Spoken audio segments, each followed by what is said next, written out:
Started yet? Yeah. Would you like to first go through? Might get a shine off my head there too. Oh, sorry. Please. Can't take photos anyway. Sorry.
Good morning, everyone. Welcome to our 2020 Speech Day, and welcome to all the parents who, I'm so glad that you made it in a COVID year. It's the first time we've seen you, I think, for months. Anyway, let us open in prayer. Heavenly Father, we welcome you by your Holy Spirit into this space, and we give you thanks. We thank you for keeping and protecting our girls this year. Thank you for our teachers who have been able to endure under incredible stress. And may it all be to your glory as they go out into the world and become lights for the nations. So I commit this day to your loving care. Amen. Okay, please be seated.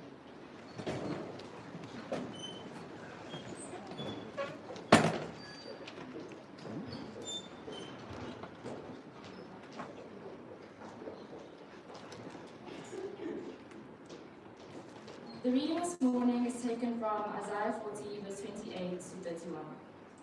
Have you not known? Have you not heard?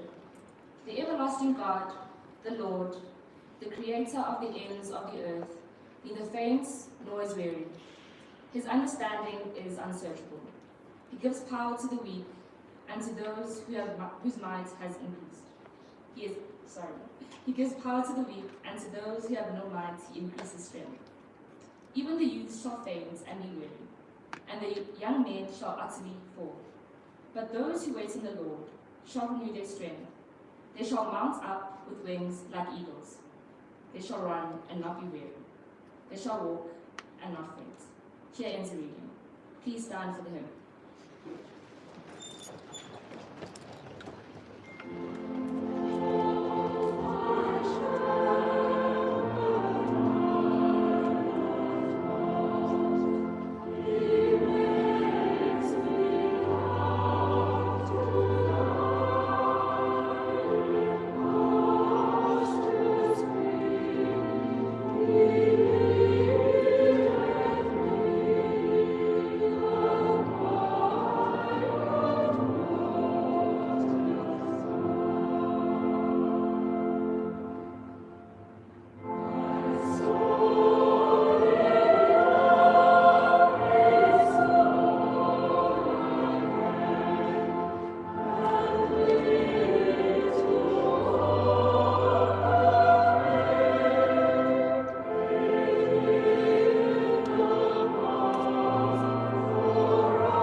call upon Mrs. Debbie Khan, our Chair of the Board, to come and address us now.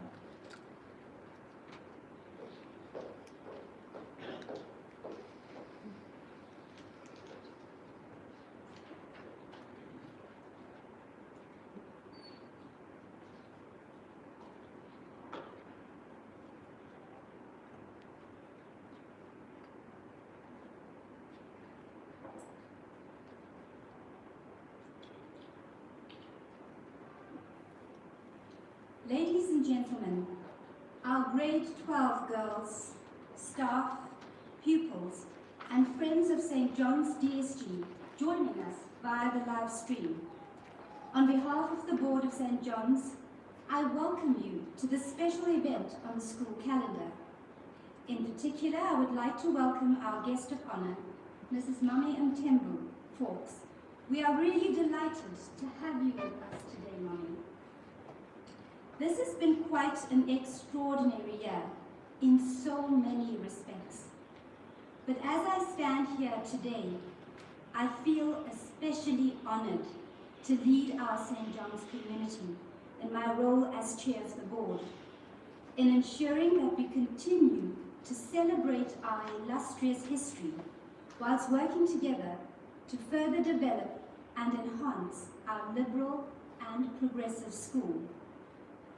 At this point, I would like to make special mention of Sister Hilary, the only remaining member of the Society of St. John the Divine, who celebrates the 30th anniversary of her profession on the 18th October. Congratulations, Sister. Sister Hilary serves on our board, and unfortunately, due to strict COVID protocols, has not been actively involved in the school since the start of lockdown. We are, however, blessed to have Sister pray for our school, our girls, and our staff on a daily basis, for which we thank her. Whilst I do not want to dwell too much upon the unprecedented challenges of this year relating to COVID-19, I do want to share with you my admiration for the courage and the resilience that all members of this community have demonstrated of late.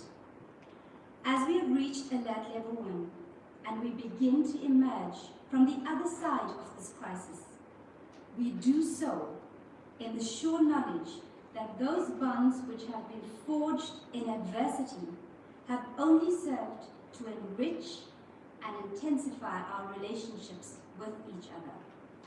We have inspired each other to live with hope and face the future knowing that we will surface from this in a far stronger position than ever before. We have not simply survived as a school, but we have grown together, and we have thrived during these most testing of times.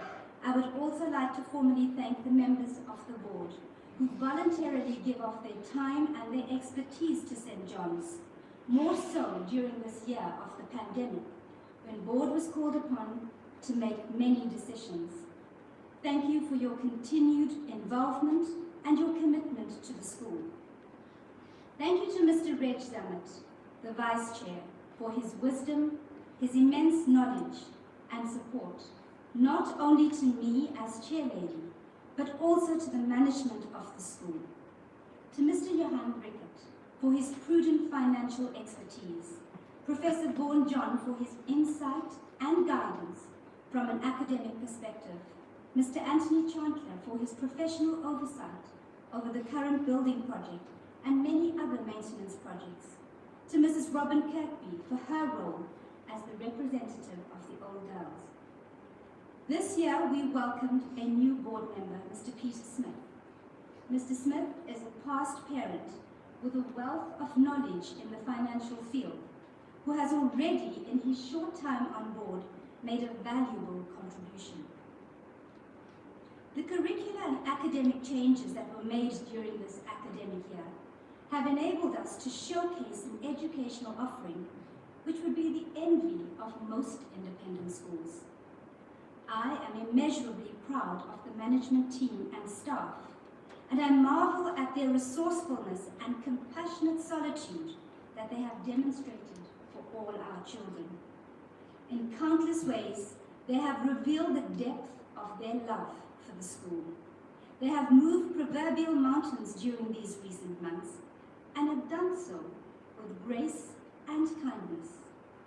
All our teachers have adapted to online teaching incredibly successfully, always seeking to go the extra mile in order to maximize learning opportunities for our girls.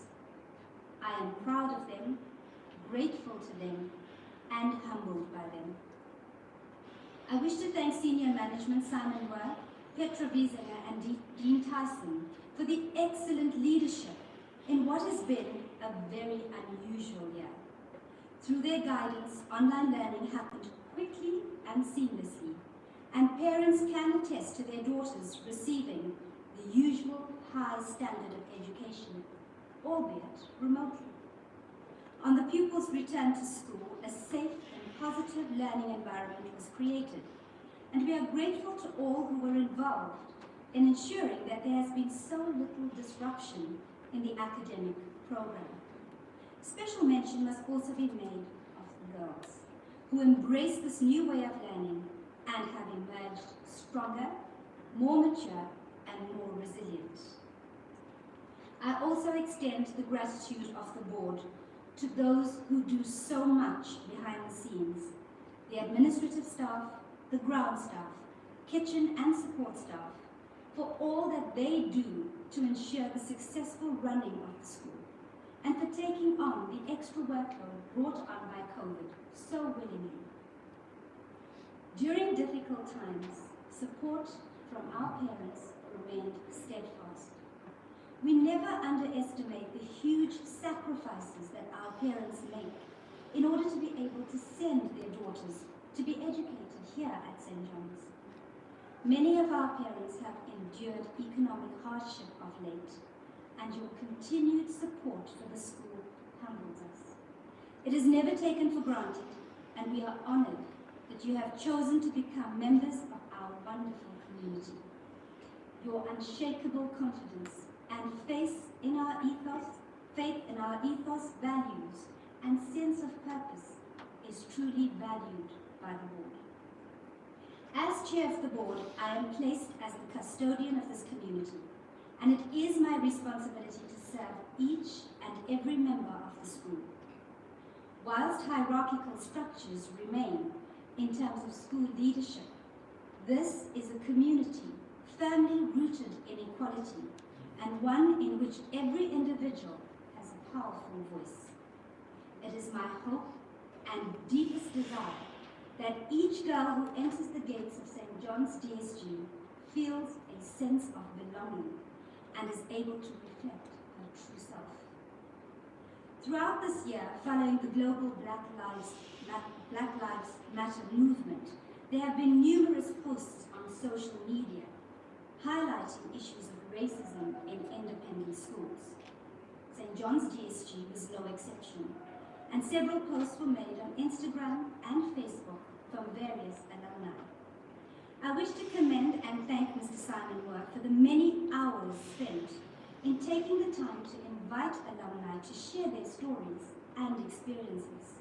I would also like to thank our marketing department for the pivotal role played by them in responding so promptly and efficiently to these posts. We are pleased to report that as a school, we are in a good position, thanks to our heritage, our ethos, our history of service, and our commitment to Christian values and principles. We do acknowledge that there are areas in which we can improve in making changes to instill an even greater sense of inclusivity and belonging in the school.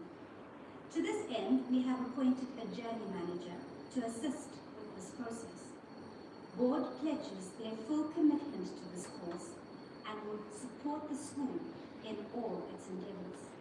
Mr. Moore will elaborate on the plans going forward in his speech. I would also like to mention and thank the Parents Association and the Old Girls Association for their donations towards our building project. Your generosity enables us to enrich the lives of the current pupils in so many different ways, and the board is very grateful to you for this. Our Development and Planning Committee have found themselves extremely busy this year with our main building project, which is well on its way to completion and scheduled to finish late October. The 2 projects completed in January of this year included the installation of the roof structure over the Sandpit in junior primary school, as well as the building of the concrete apron around the boarding establishment. The stormwater attenuation system has also been completed. The projects still to be completed this year include the building of the new classrooms, the reception area and offices, as well as the completion of the Harbour Road entrance. Security light upgrades are also still to be done. Projects deferred to 2021 include the extended car park at Harbour Road entrance, emergency fire escapes for St. Joseph's, new boundary wall for New England Road, double glazing of the gym hall windows, finalization of the electricity audit and rewiring, boarding establishment outer ring water feed and backup water supply, and LED lighting for the indoor center. It would be remiss of me not to mention Naomi Hardman, our business manager, for her continued enthusiasm, commitment, and dedication to the school. The many hours that she has spent working closely with our Development and Planning Committee Chair, Mr. Anthony Chandler, resolving numerous issues pertaining to our building project, has certainly not gone unnoticed. I am pleased to report that St. John's D.S.G is in a sound financial position due to the prudent budgeting of Mr. Johan Rickett and Mrs. Hardman, so much so that we were able to pass on a discount on both tuition and boarding fees to our parents during this challenging year. And now for the highlight of my address, the message to our grade 12s. Matrics of 2020, congratulations. You have overcome and you have conquered. You have faced many challenges this year, and you have had a choice of how to respond. Yes, the choice is difficult when you experience fatigue, frustration, and anxiety. But always remember that choices remain a part of our paths and a part of what we control. So instead of focusing on what you might have lost since March 2020, choose to rise up, just as so many of you have already done so with other life challenges. Resilience is one of the most important traits that a person can have. The experience of this year should make you stronger and more ready for all that you will face in the future. Because I assure you, this pandemic is not your last challenge in life. It is not your last chance to rise up and demonstrate your resilience. So keep on growing and going, even when it looks like you have an obstacle in your path. Use this experience to get ready to change the world, because all of you will change the world. See the opportunity in every challenge, and when you are not challenged, enjoy the moment, as I encourage you to enjoy this very moment before us today. I believe that you will all end up exactly where you're meant to be, and the best thing that you can do is to just give yourselves a chance. The formula is quite simple. All you have to do is to spread your wings and soar. You may not land where you thought you would, or when you thought you would, but you will all land, and you will all find your greater selves along that journey.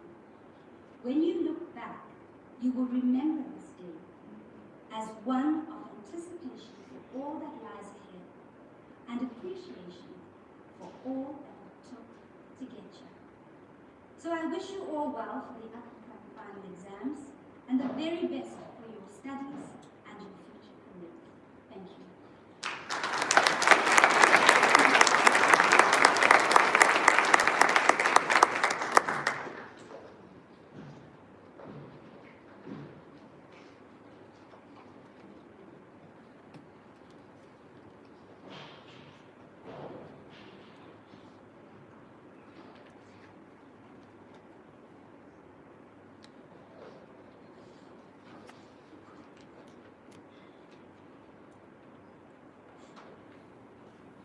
Guest of Honour, Mrs. Mummy Mtembu Fawkes, Chair Lady of the Board, Mrs. Debbie Khan, Board and Management members present,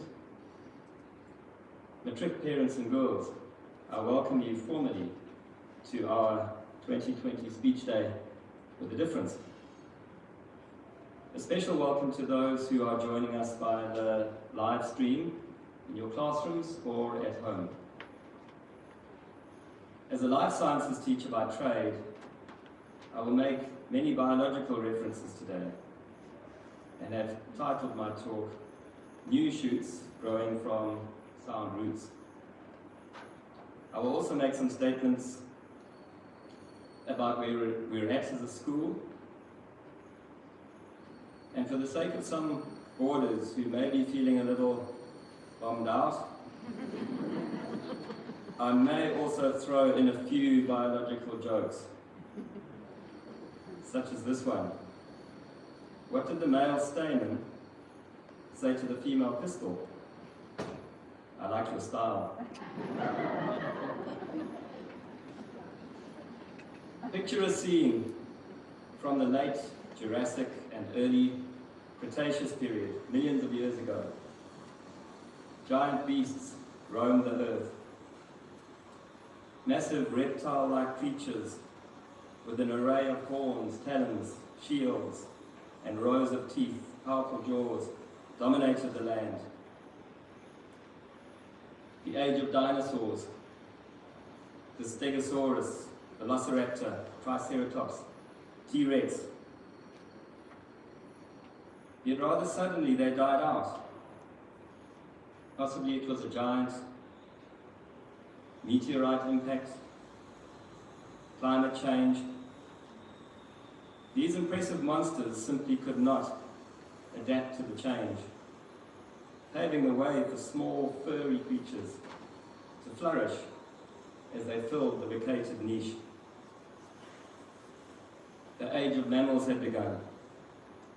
The dinosaurs were literally petrified, sentenced to rocky tombs, discovered millions of years later by paleontologists. This captured the imagination of a younger version of me decades ago. I envisaged giant skeletons being picked at by rat-like opportunistic scavengers who survived, it appears, due to their ability to generate their own body temperature. Fast forward over 65 million years to late May 2020. The venue, the St. John's building site. As I nervously inspected our building site following lockdown closures, the columns resembled a huge ribcage from my dinosaur skeleton scene. Would we adapt better than the dinosaurs? Or would scavengers, perhaps corrupt business people, greedy politicians, opportunistic criminals, destroy what remained of us and society? A world reeling with COVID-19 fear, financial ruin, racism outrage. This was surely one of the low points of 2020. And as I stood there, I pondered the future of our beloved school. Would the corrupt and greedy prevail like the early mammalian scavengers? Or would society fight back and regenerate into a better future, using the opportunity to address attitudes of authoritarianism, any form of abuse or exclusion? Could this be an opportunity to remove dinosaurs such as outdated methodologies and attitudes, yet retain and nurture the good traditions and systems which have stood the test of time in a world crying out for trust, authenticity, and truth? As I stood contemplating these things, I felt a sense of calm and peace and trust in God and the team around me. Our faith, our heritage, our supportive community would surely see us through, as promised in the words of Jeremiah 17. But blessed is the one who trusts in the Lord, whose confidence is in him. They will be like a tree planted by the water that sends out its roots by the stream. It does not fear when the heat comes. Its leaves are always green. It has no worries in a year of drought and never fails to bear fruit. Since that day, I've been filled with awe at the resilience, adaptability, and support from our community and the resulting opportunities for growth which have emerged from this crisis. According to author Robert McGee, true character is revealed in the choices a human being makes under pressure. The greater the pressure, the deeper the revelation.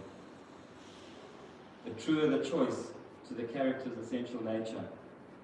I'm proud to say that despite the difficulties of 2020, our school community has been tested and revealed incredible character, heart, and resilience. I'll return to this theme later, but now wish to update you with some information and growth opportunities, and finally address the matric girls directly. As usual, our 2019 matric group produced excellent results, a number of girls achieving 6 or more distinctions. Every matric girl last year achieved a bachelor degree pass. Thank you to our dedicated staff for consistently and selflessly devoting your time to serving the best interests of the girls of the school and giving of yourselves beyond the call of duty. This includes academic, administrative, boarding, and support staff. There have also been many other successes, but I won't go into these. They have been well publicized. Thanks also to the Parents Association, under the chairmanship of Mr. Mark Zarkman, and recently elected incoming chair lady, Ms. Z. Hussain. Thanks also to outgoing chair of the Old Girls Association, Terry Chubb, for her contribution. I'm pleased to welcome new chair, Mrs. Lucy Cooley, who has a daughter here in grade 8. I look forward to working with her and her new committee, who will work closely with our marketing department and our Old Girls representative, Jane Cole-Edwards. I also thank our mothers who pray for their prayers, and I'm most grateful today to Mrs. Sonia Foyce for the beautiful flower arrangements on display, and also to Mrs. Renelle Schultz for supplying many flowers and foliage. If we could give them a round of applause.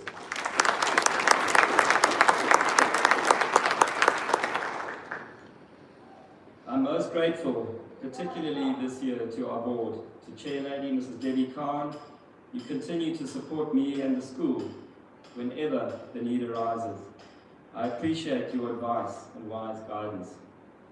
Vice Chair Mr. Reg Zammit, thank you for your loyalty, dedication, and passion for the school, keeping us on the right path. To the chairs of the various subcommittees, Mr. Johan Rickett, Professor Vaughan John, and Mr. Anthony Chartler, thank you for your incredible support in this pressurized year of balancing financial, academic, and development matters when there were many balls to juggle. I thank all board members for the manner in which you trust us to run the school without interference, yet stepping in and advising when necessary. At this point, I would like to thank my dedicated management team. In particular, thank you to senior managers, junior school headmistress, Ms. Petra Wiesinger, for your integrity and dedication. To Senior School Deputy Head, Mr. Dean Tyson, for your wisdom and support. And to Business Manager, Mrs. Naomi Hardman, for your energy, vision, and loyal support in your role. Thank you also to Senior School HODs, Ms. Tracy Schwegman, Mrs. Kim Storm, Mrs. Robin Kirsten, and Mrs. Ansoya Ragbar, as well as to my PA Jenny Westwood for the countless hours of service behind the scenes, and to my wife Nikki who's here today. Thank you for your continued love and support. I would like to thank and acknowledge Ms. Nokalunga Bengu, who has served the school for 20 years this year. I'm grateful to her for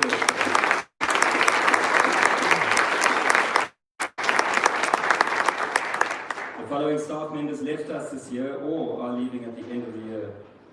Mrs. Danelle Stumka, Junior School Head of Sport, Mrs. Bernice Barain, English teacher, Mrs. Amanda Kruger, Senior School Librarian, Mrs. Veronica Slebush, Assistant Librarian, Mr. James Ndebeli, one of our estate staff, Mr. Mkaniso Mbonambi, former driver and one of our estate staff, Ms. Jenna Muirhead, LO and physical education teacher and border mistress, Ms. Tiffany Jones from our sports department, Mrs. Danielle Ashton, marketing, communication and design coordinator, and to Ms. Sonny Sitz, choir mistress and member of the music department. During the course of this year, we welcomed Mrs. Jenna Dermick to our sports department, and the following new staff will join us in January.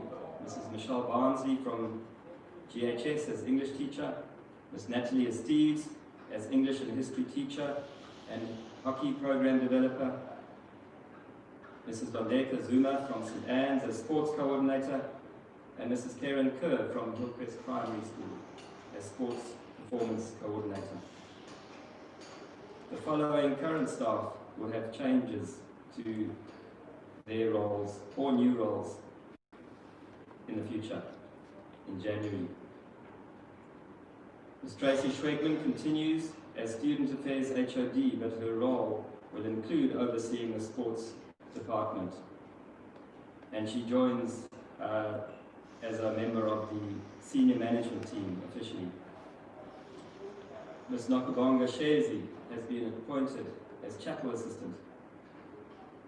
Mrs. Cara Sher and Ms. Tara Lynn Nicholas remain in our sports department in slightly changed roles, and Ms. Nicholas will also teach some English. Mrs. Kidd continues as head of English and will also take over responsibility with administrative assistance from Shireen Wilfield. Mrs. Nakalunga Bengu will move to the boarding reception, and Miss Liliana Chibenga takes on the role of junior boarder mother. And now for some actual biological quotes. Children, these are taken from English essays. I suspect they were penned by boys, and they're written about girls. Girls, watch out for boys like these. When she tried to sing, it sounded like a walrus giving birth to farm equipment. Or this one, she grew on him like she was a colony of E. coli, and he was room temperature Canadian beef. Sure girls wouldn't have written that. I will now spend a few minutes in which I hope to clarify some matters which collectively relate to the culture and ethos of our school. A liberal education to which we are committed combines in education in classics, humanities, and moral virtues. This effectively means that we should teach girls to contribute meaningfully to society.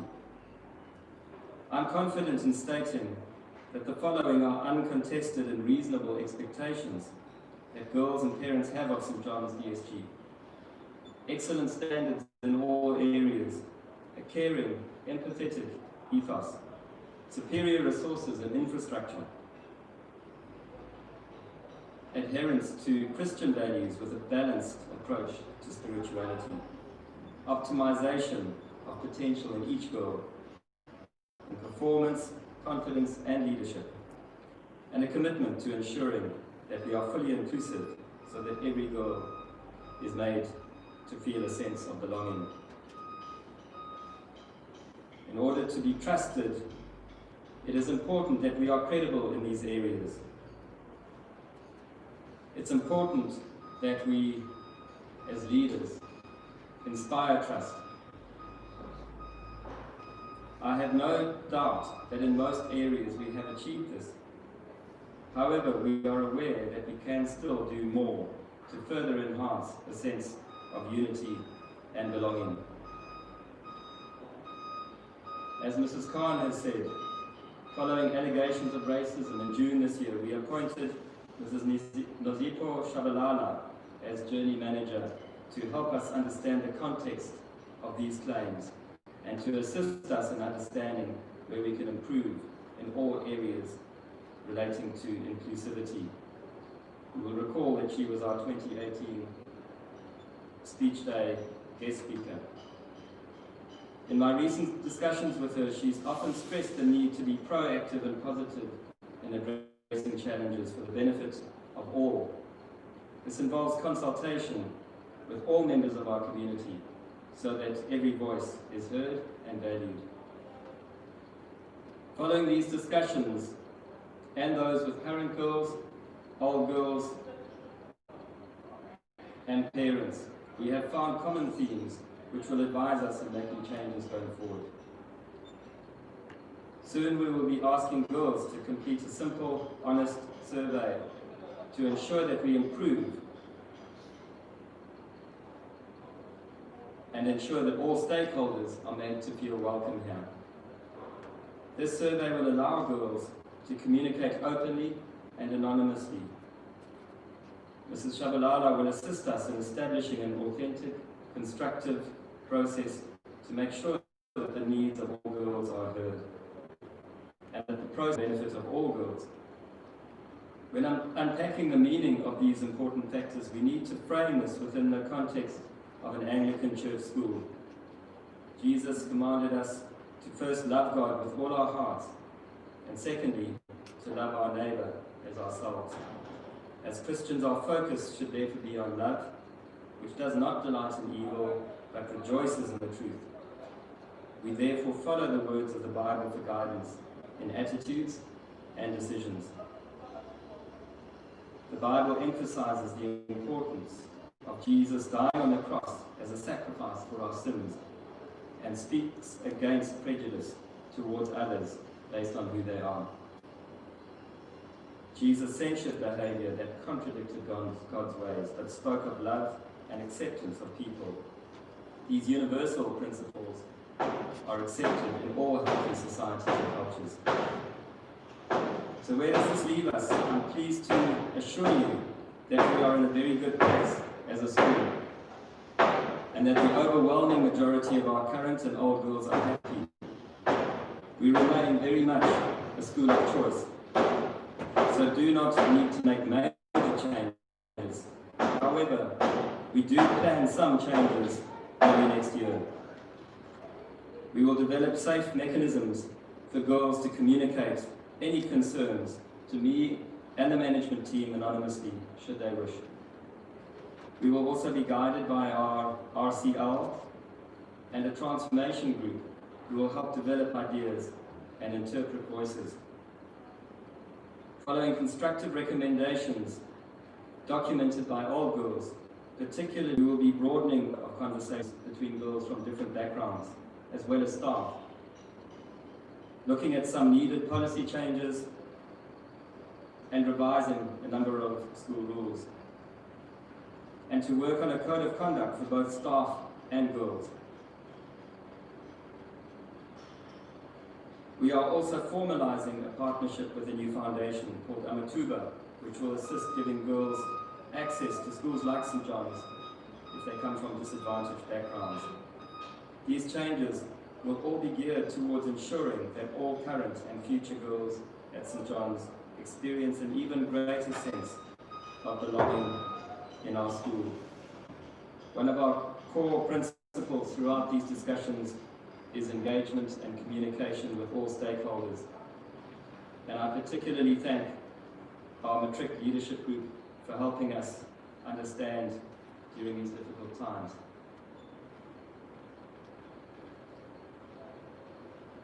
We cannot move forward without hearing the voices of the girls themselves. So thank you for that. So we've established that our school roots are strong. And as the plant that grows by the stream, we have access to good water. We've trimmed some branches and are maybe burying some dinosaur-like attitudes or habits, and are now in an exciting time of new growth. As the era of mammalian dominance on Earth was facilitated by the downfall of dinosaurs, our new growth has been stimulated by the challenges of 2020. The building project, as you can hear, is nearing completion, and we are excited to start moving in before the end of this year, we hope. We have also made progress in planning other new initiatives to further distinguish us as a school. These include a sports performance program for top performing girls, which is already partly underway. An improved timetable plan to allow more downtime and breathing space, which we still need to finalize. A likely partnership aimed at developing a St. John's online school aimed at homeschoolers. Also still in the planning stage. An interactive new resource centre, which I've mentioned, which will be in the new building. An investment into a music production and recording opportunity is in the early stages of development. And there have been significant developments with all girls, with the recruiting of area ambassadors to plan events as we move towards our 125th anniversary celebrations in 2022. And most of all, mechanisms to improve conversations, curiosity, and better understanding and communication throughout the community.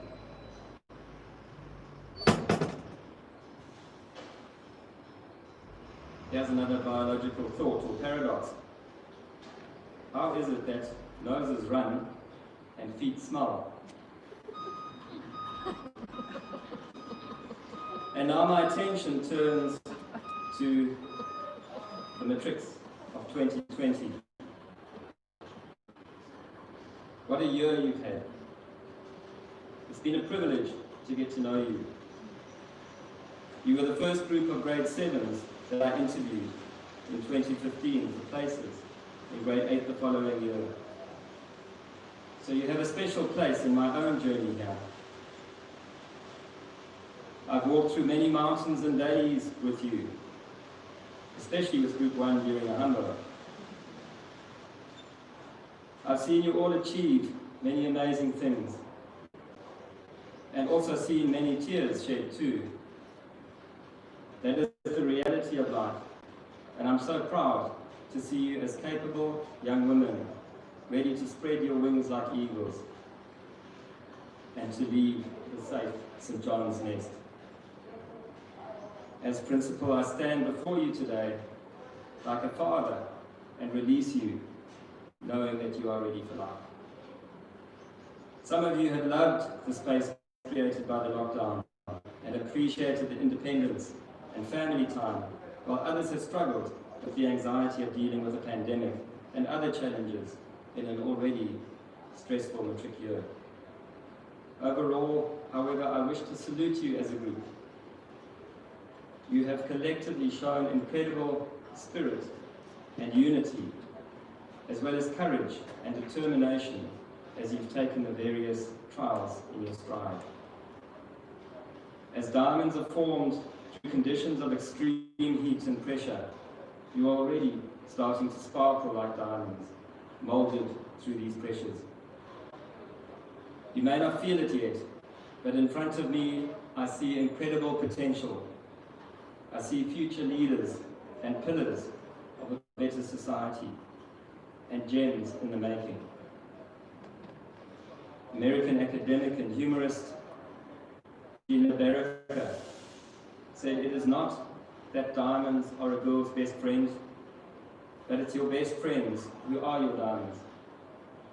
It is your best friends who are supremely resilient, made under pressure, and of astonishing, everlasting value." Although you've been unfortunate to miss out on so many performance opportunities this year and social events and functions, I believe that this has also prepared you, possibly better than you can imagine, for the challenges that certainly lie ahead of you in life. You have passed your greatest test already this year in your resilience, your grace, your unity, and your attitude of humility and support for each other and the school when under that extreme pressure. You stood tall and proud, and I thank you for that. Remember the scripture about planting your roots by the streams of water. Deep roots near water produce amazing fruits, and as you know, the fruit of the Spirit is love, joy, peace, patience, kindness, goodness, faithfulness, gentleness, and self-control. You have demonstrated these fruits in abundance this year, and I thank you for that. To the head prefects, I wish to honor you especially today. Your compassion and the positive manner in which you have led the school this year. Thank you for that. I do not believe that any other leadership group could have handled the challenges the way that you three did. Thank you for your steadfastness and maturity. You have set a new standard for others to follow. So, as Dr. Zeus has written, you're off to great places, matrics. Today is your day. Your mountain is waiting, so get on your way. He also had the following to say, which seems appropriate while discussing diamonds. Always remember, you are braver than you believe, stronger than you seem, smarter than you think, and twice as beautiful as you ever imagined. Let us pray. Father God, I release these young women into your hands today as they prepare for life's journey. Thank you for the fruits that they have demonstrated in abundance already in their young lives, and I ask you to protect, nurture, and bless them in their futures. Thank you for your greatness, your power, and your love, as we say, Holy, Holy, Holy Lord, God of power and might, heaven and earth are full of your glory. Hosanna in the highest. Amen. And thank you. We now have a musical item, and I invite Joanna Clark to come up.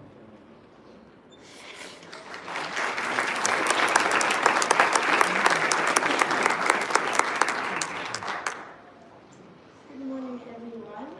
Today I'm going to be performing a piece called Pretty Flower, and it's basically just about a flower blooming and flourishing, and I think we all know that these matrics will go on to do that in their next season, so I hope you enjoy.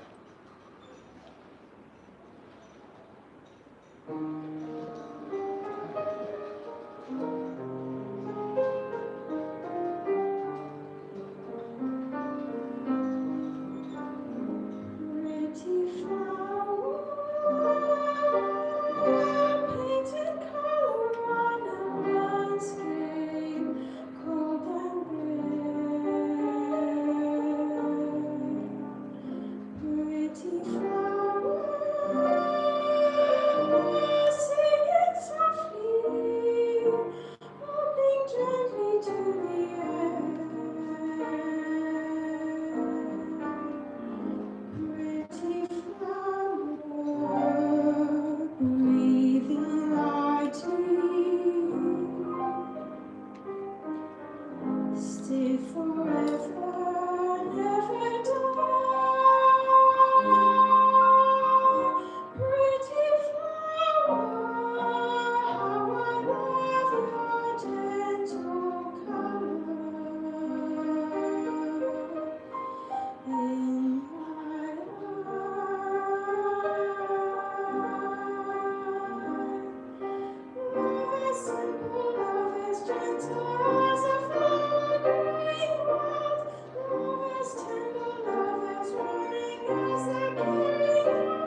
She is a South African business speaker and industry pioneer.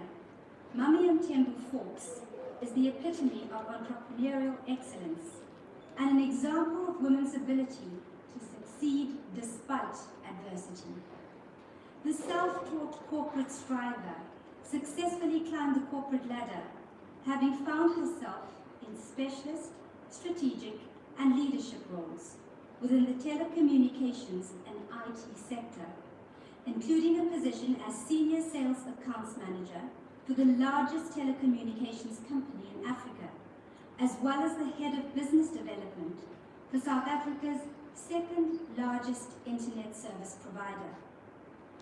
After enjoying a successful 14-year career in the corporate world, she developed and launched her natural hair care range, Earthy SA, in 2014, which is recognized and available in every province in South Africa, and is also now venturing into the rest of Africa.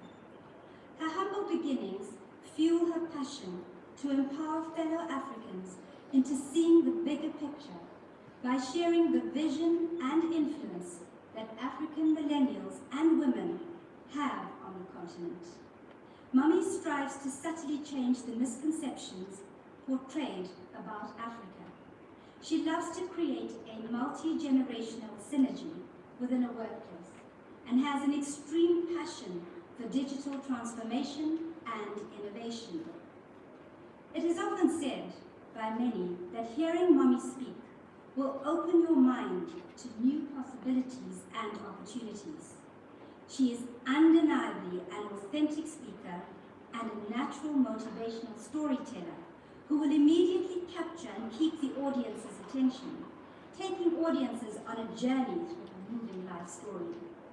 She offers insight into the impact that millennials, women, technology, and conservation have on our continent. Mummy says that her company's motto is to celebrate women's natural beauty, and she hopes to make a positive change to South Africa's economy and prove that women are capable of working together and achieving great things. She attributes her success to a good work ethic, perseverance, and a lot of hard work. We salute this incredible visionary and businesswoman. So ladies and gentlemen, without further delay, may I introduce you to the beautiful, brilliant, vivacious, and definitely not forgetting, down-to-earth, Mummy Mthembu.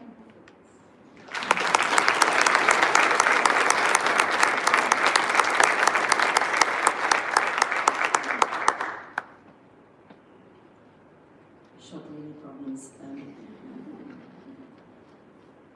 I'm not good with pulpits because I'm so short. I even wore my sneakers that give me a little bit of height, but it didn't help. Thank you so much for having me here and for the introduction. I always say I'm an introverted extrovert, so when people talk about me, that seat gave me anxiety the whole time, like, oh, attention on me, I don't want that. I hope that my story will inspire you, and as I speak, I hope that you will take lessons from it. I can't even see anybody. All right. Before I start speaking, I like speaking and instilling lessons as I go along. The last time I was in a school hall was 21 years ago, so I mean, it brings back a few memories. I was a bit of a rebel in high school, so it's strange that I'm sitting here now at the front. Usually I'd be in detention. But the first lesson that I'd like to give you, if you don't mind, I'm just gonna step away a little bit from the pulpit, if that's okay. Don't worry, I will have something more formal before the end of the session. I like to move around. You know, I found that people don't know how to clap. I always teach people how to clap when I start. So I'll make it very simple for the teachers and for the students and parents, because that's a little bit hard, but I'll start this side. If you don't mind joining me, I'd like you to clap 4 times like this, like 1, 2, 1, 2. Can we just have that? 1, 2, 1, 2. Thank you. I'll give you the harder task. 1, 2, 3, 4. Because I know the parents, I'll give them this just one. Just 1, 2. They will still let us down at the end of this. They will let us down. But we got it. It's 1, 2, 3, 4. Let's do it one last time. 1, 2, 3, 4. And 1, 2. Did you hear that? I told you. Okay, now we're going to do it together. 1, 2, 3, let's go. Not all of us together. This side. Okay, but we're going to go 1, 2, 3, 4. 1, 2, 3, 4. 1, 2. Parents. Okay, it's just 2 for you. Let's go.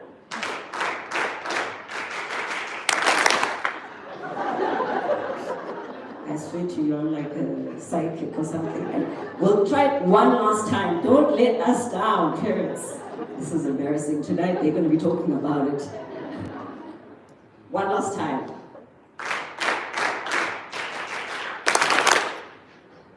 First lesson. Let's start with the first lesson. Your parents are people.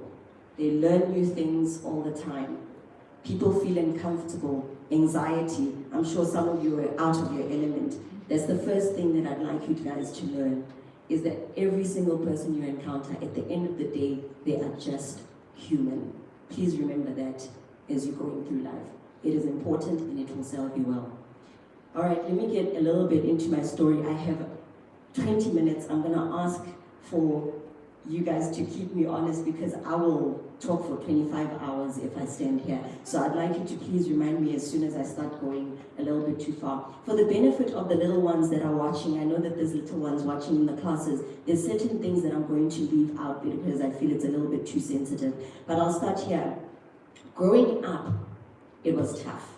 I experienced things that a child really shouldn't.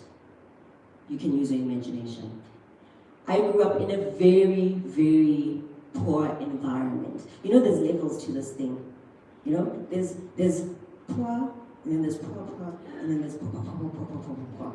Okay, I was right there, at the very bottom. And life was really, really tough for me, and I didn't know how to get out of that situation. It's weird when you live in an environment like that. Everybody is the same. You're so used to being poor, you don't see a way out, and everybody becomes complacent and you live the same life.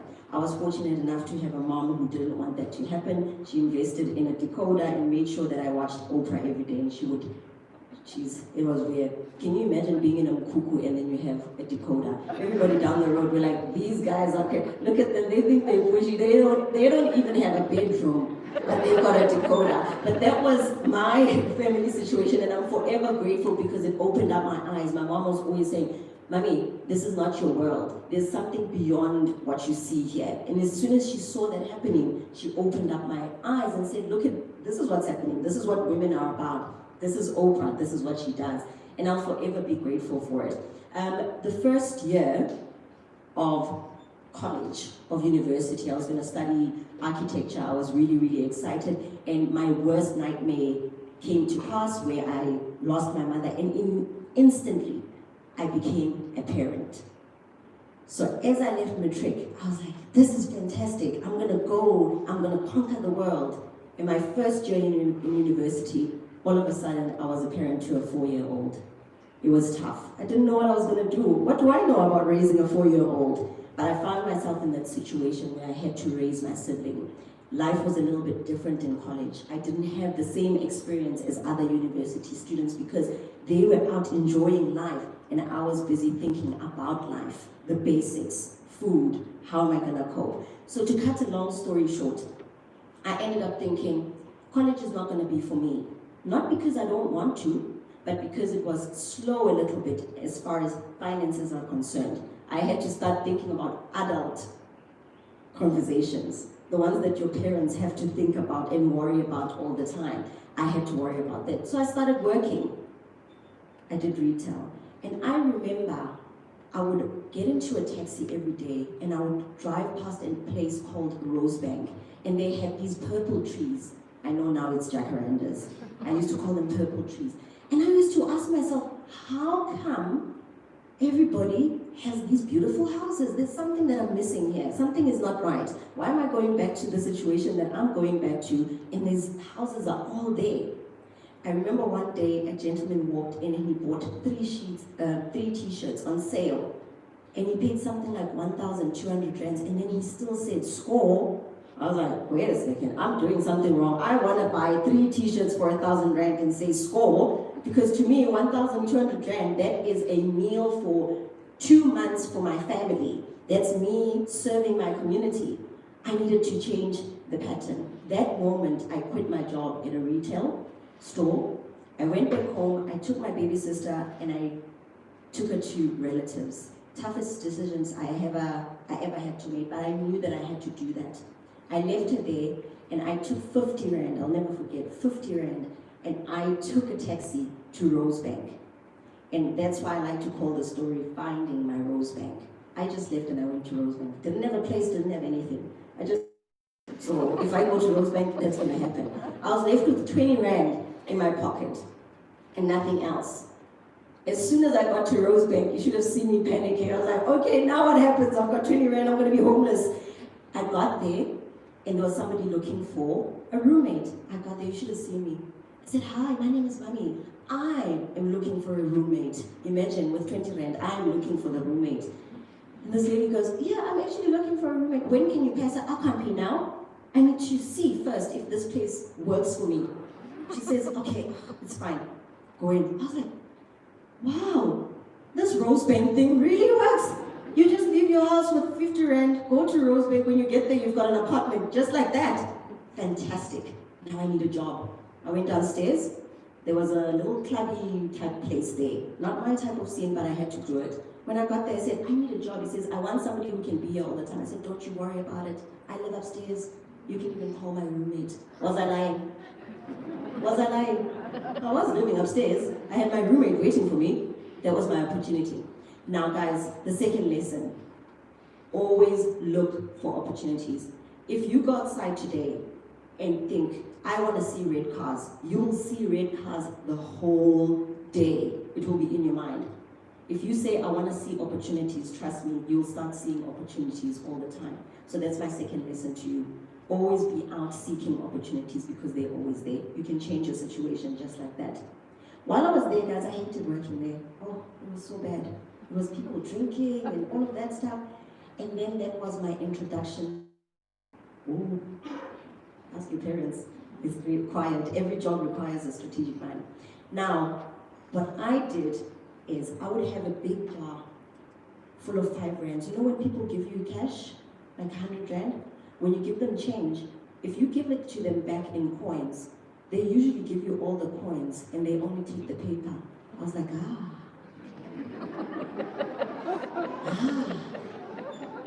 business opportunity here. You would give me 100 bucks, trust me, you will get 10 rands note.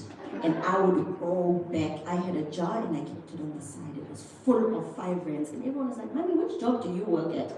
We get paid this much, you get paid this much. I said, it's these guys that are not paying attention. While you guys are having fun, I'm spotting the opportunity. There's the opportunity. I didn't steal any money. These guys gave it to me. Business. Spot your opportunity and spot the weakness. There's always a weakness, whether the weakness is you, the environment you're in, or the person that you're dealing with. And that's where you're going to find your strength in there and the opportunity. So that's the second thing. Okay, I'm going to move quickly. Are we okay so far? Are we enjoying the story so far? All right, fine. So while I was there, guys, I was like, okay, fine, I can't do this environment anymore. It's not working fast enough. I need to get my sister out of this situation. This is not working out. Then I found out in a company called America Online. I'm sure you've heard of them before. They've done now. They were looking for cheap labor in South Africa. You know, where you call the call center and you've got some person in South Africa pretending to be an American. I went to that type of job. When I got there, the interview, it was so bad. The guy was so frustrated. He was saying, I need you guys to speak to Americans. I was like, oh, yes, Oprah. Here's my moment.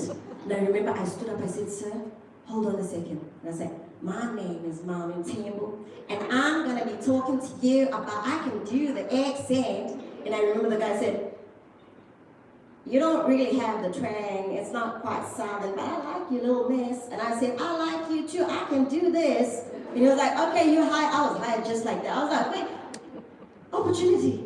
Oprah. Thank you, Mama. It's my moment. I got my job. Guys, that was so tiring. Every single day I was sitting there at the call center going, hi, sir. Yes, sir. I am from Africa. No, I do not have a pet lion. No, I don't. Okay, now. Okay, then. I am from the motherland. Do I know James from Kenya? Yep, I sure do. Kenya's just around the corner, sir. Eventually, I was like, this is not it. This is not the job I wanted. This is not the Rosebank that I came here for. I heard that National Mobile was looking for, an administrator. I went to the interview. When I got to National Mobile, I heard a lady walking past and said, you know, this new branch in Sandton for the sales is opening. I said, oh, opportunity. I am not going to be an administrator today. I heard they're looking for a salesperson. When the interview came, they asked me, so you here for the admin? I said, no, you made a mistake. I'm here for the sales position in Sandton. I heard you looking. She says, no, I think you. I said, no. It's for the sales position. I'm like, okay, but she's already here. I said, and I can sell. I know all the cell phones. I know this and that. Just like that, guys, guess who was a sales representative after that?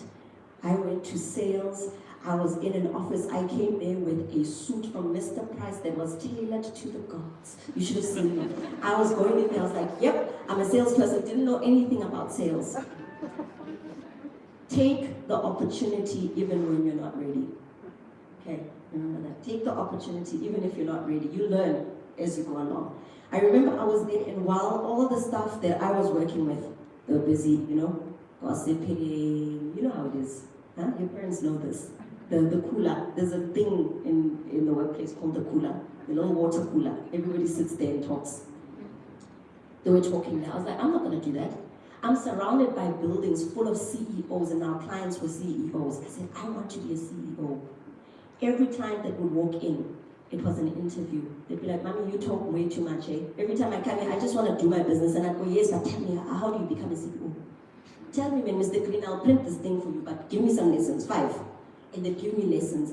And trust me, just like that, I started learning about business. The big business, not just what I was doing, what it takes to be a CEO, what it takes to be an executive. It was like an MBA from the streets because I knew my weakness. I didn't have a degree. I didn't have what everybody else. And for me to flourish in my environment, I needed to be a step ahead.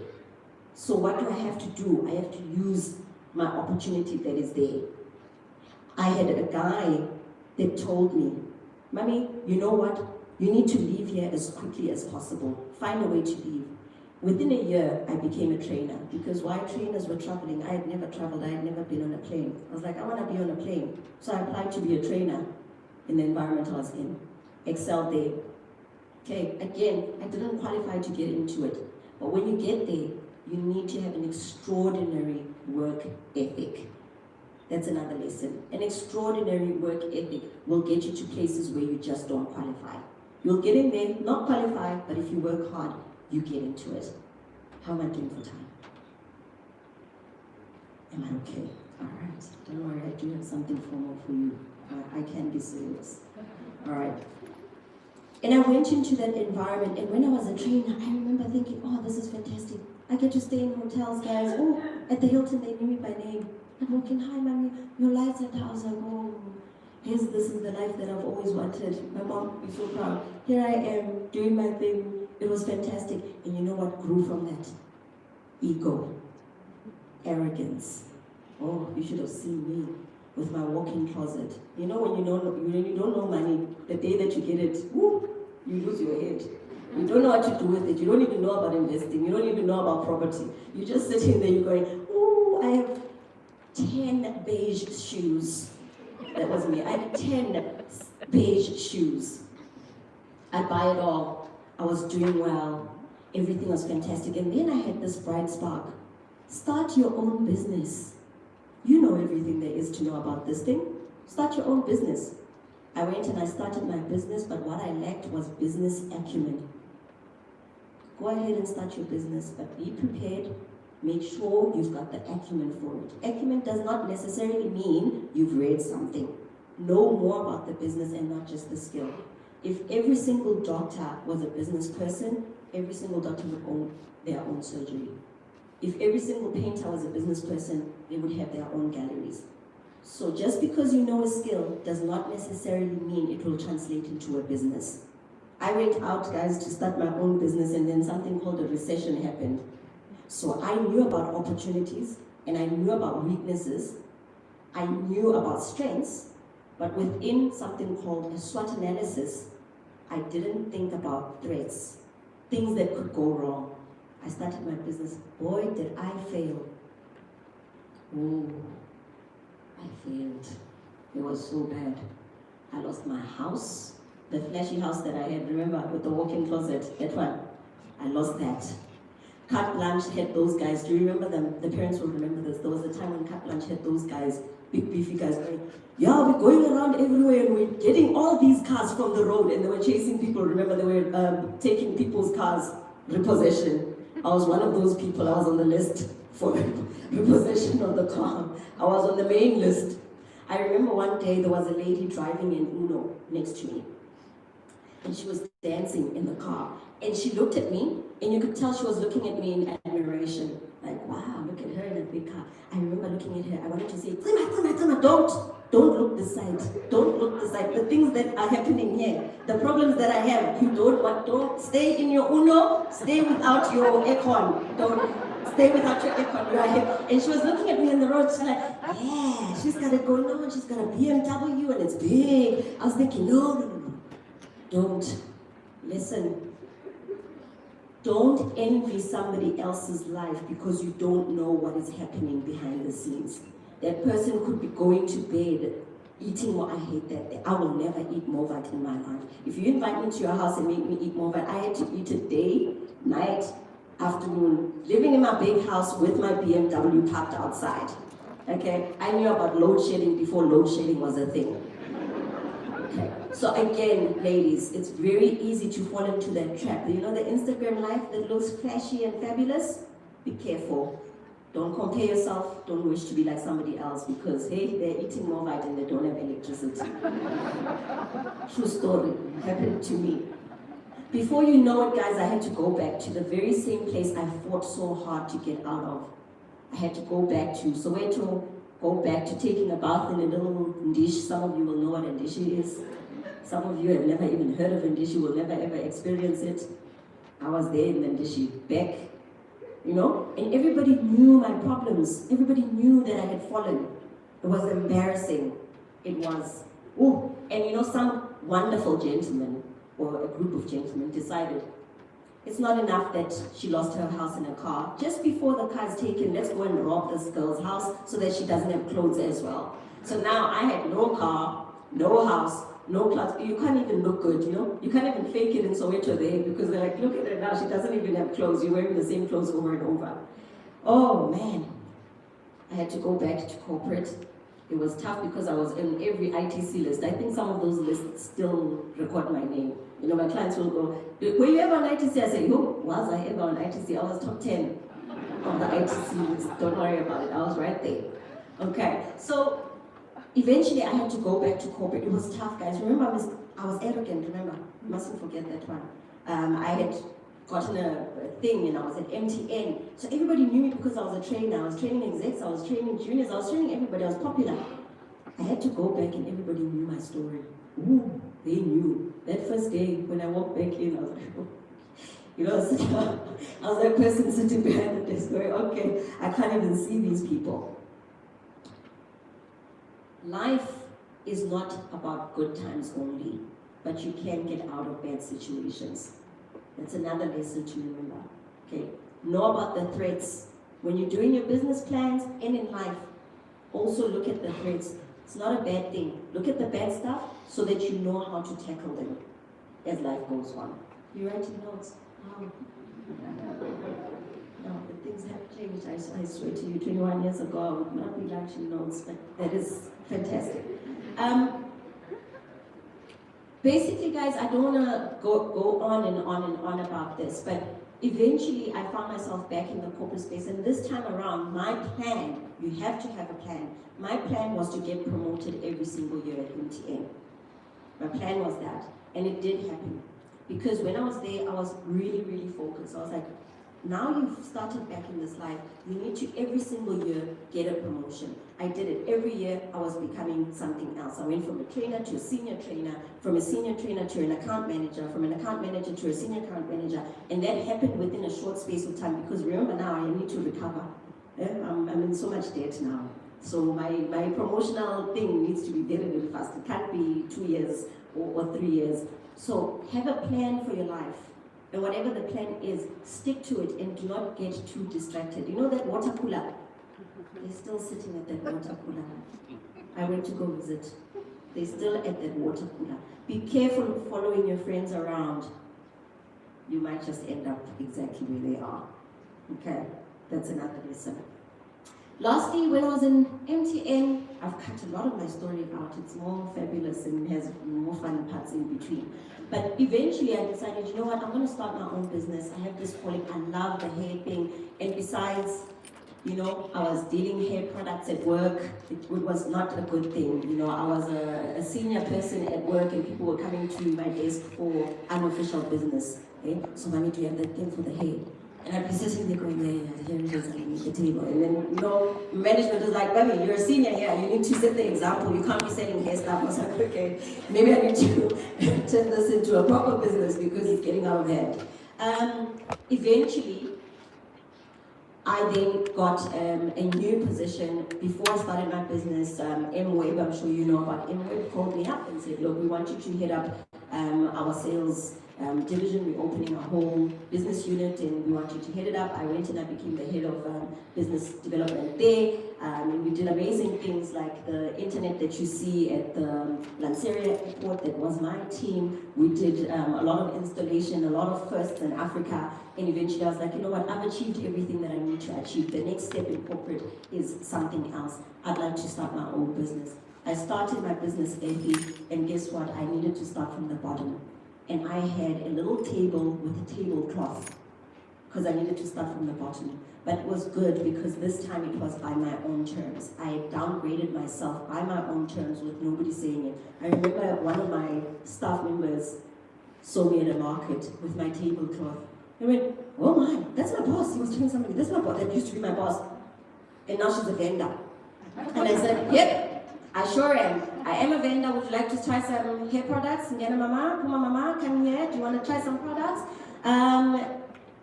Fast forward, guys, because of time. Fast forward, Earthy has grown to be a very solid business. I now have 1,000 independent distributors across South Africa, all of whom are women and only 3 men.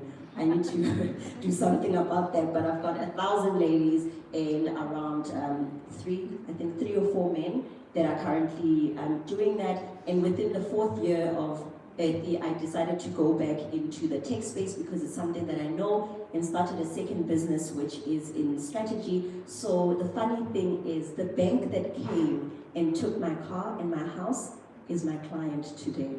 Life is my client. Every time I go there, I go, hey, you remember? You guys, you took my house, you took my car, now you want my advice, okay? You know, you start by not taking people's cars, but that very same company, today, you know, life is so unpredictable. You can be in situations where you feel so low and you can't see a way out. And then life changes. Before you know it, you're working with the same company that took your house and your car. I mean, how bizarre is that? Don't burn bridges. Don't burn bridges. 2 days ago and yesterday, I was with MTN doing something within the department that I was working at, coming in as a strategist, because I never burned that bridge. And now that relationship is still there. So basically now what I do is I go into companies, I strategize, I talk about technology, how we changed the way of working. I speak to all sorts of people. You can just Google it, and I do a lot of amazing, crazy things. And it is purely because of perseverance. And another thing, you know, your fear of looking like a fool will keep you from your destiny. Be okay to feel foolish and embarrassed. It will either happen naturally or you can just do it yourself. Eventually it will happen. You'll get embarrassed. Ask your parents. They've been embarrassed plenty of times. They've been embarrassed plenty of times. But it's up to you to design your whole life. I was sad for a long time for not being an architect, but I'm happy now because I actually am an architect because I've designed my life the way that I want it to be, and I'm continuing to design it. So before I finish with my talk, it's usually longer, I have a poem that was sent to me. I did my own change to it. If you'll just allow me, I'd like to read it to you. It's something that I feel when I was younger I wish I had read, and something that I hope I can read to my daughter as well. I've got a 4-year-old, so I understand a lot. That's why I keep going back to the parents, and I'm thinking, geez, I put my parents through so much, and you know what? They actually do know what's best. They do, but don't rub it in. They do know what's best for you. They really do. You'll see. 20 years from now, you'll be like, oh, she really did know everything. Oh, she told me about that. All right, I would like to read this poem for you. I hope it will resonate. If you've heard it before, please don't crucify me for changing it too much. Because I know there's somebody saying, that's not how that poem goes. Mommy has changed this a lot. That's not how it goes at all. Just a second for me. Sorry to keep you. My goodness. Again, embarrassing moments. All right. Here we go. Travel light through life and keep only what you need. It's okay to cry when you're hurt, and it's also okay to smash some things. But wash your face and clean your mess and get up off the floor when you're done. You don't belong down there. Don't I know it? If you're going to curse, don't curse, guys, don't curse. But if you're going to curse, be clever. If you're going to curse in public, know your audience. Seek out the people and places that resonate with your soul. Just because you can, doesn't mean you should. The beige shoes. I shouldn't have. 5-second rule. Pick it up and eat it, man. It's just dirt. There are worse things in a fast food cheeseburger, and you guys eat a lot of cheeseburger. I know you do. You are a woman. You do not need a man. I'll repeat that. You're a woman. You do not need a man. You do not need a man. But you can absolutely enjoy your life with a good one. Happiness is not a permanent state, as you see. I was happy in my BMW until they took it. Wholeness is. When you're whole, you'll be okay even when you are down. Don't confuse these things. Never walk through an alley alone. Ladies, never walk through an alley alone. Okay? Be less sugar, more spice, and only as nice as you're able to without compromising yourself. Sometimes you really do need to be a diva, especially in the corporate world. You'll see. Can't is a cop-out. Don't say you can't. Anything is possible. Huh? Did you see they clapped? There are very bad clappers out there, but they clapped. Hold your heroes to a high standard, but be your own hero. It's important. If you can't smile with your eyes, don't smile. Don't smile. Insincerity is nothing to aspire to. You know that smile? Huh? Don't do it, guys. Smile with your eyes. If you can't do it, don't smile at all. Never lie to yourself. Your body, your rules. If you have an opinion, make sure you know why. Just talk, Angie. Practice your passions. Ask for what you want. The worst thing that can happen is that they say no. If I hadn't asked to move from those positions, I would still be an administrator. And there's nothing wrong with being an administrator, but it was just not part of my plan. Wish on stars and dandelions, then get to work to make them happen. Okay, you can wish all you want, but if you don't work for it, it's not going to happen. Stay as sweet as you are. Fall in love often, particularly with ideas, art, music, literature, food, and far-off places. Say please, thank you, and pardon me whenever the situation warrants it. Reserve I'm sorry for when you actually truly mean it. Naps are for grown-ups. Nap, please, parents, nap. Nap. Nap. Yo, it will save us all. You know, all these angry people, that road rage is because they don't nap. Question everything except your own intuition. Guys, this one, ladies, it is so important. Your intuition is completely always right. You have enough. You are enough. I don't mean financial enough. I mean there's always something in you that is enough to make it happen.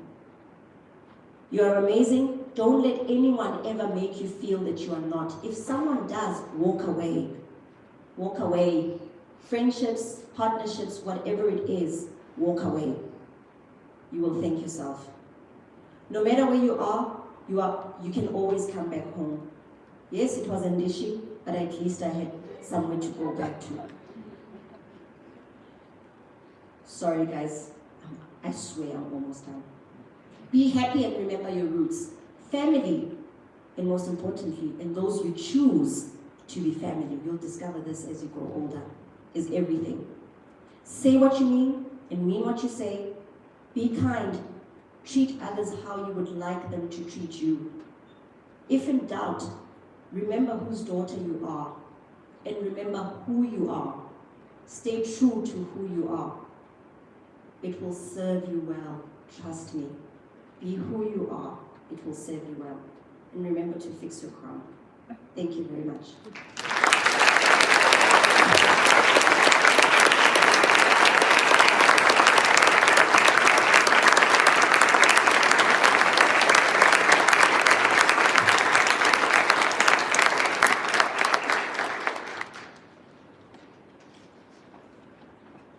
Good morning, ladies and gentlemen and girls. We move on now to the prize giving or the presentation of prizes.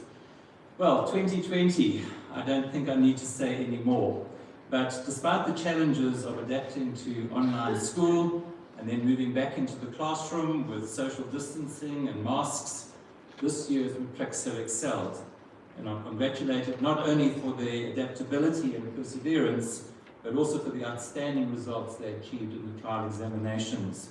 The average mark achieved by the girls was an amazing 72%. Quite remarkable considering the year they've had. Not everyone today will receive a prize, but each girl has run her own race and won over difficult circumstances. So please join me in applauding the 2020 matrics for the achievements that they've made this year.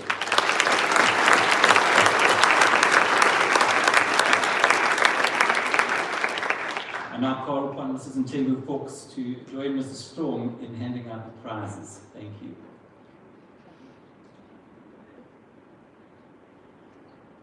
We start this morning with the awarding of merit certificates. In order to achieve a merit certificate in grade 12, the girl needs to achieve an aggregate of 75% or more.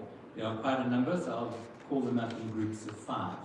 Olivia Berry, Mia Chetty, Ntando Dube, Claudia Fries, Alec Haradas.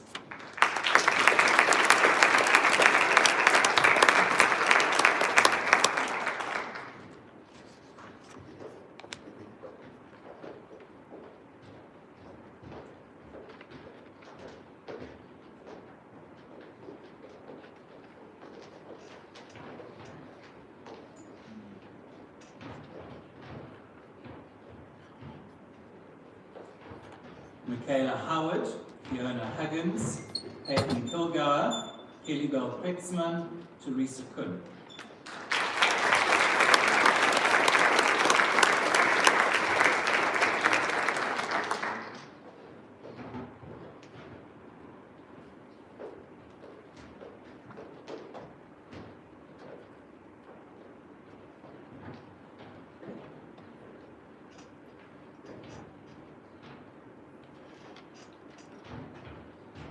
Georgina Lowe, Apiwe Madondo, Alaya Mohammed, Jessica Murray, Kelly Martin.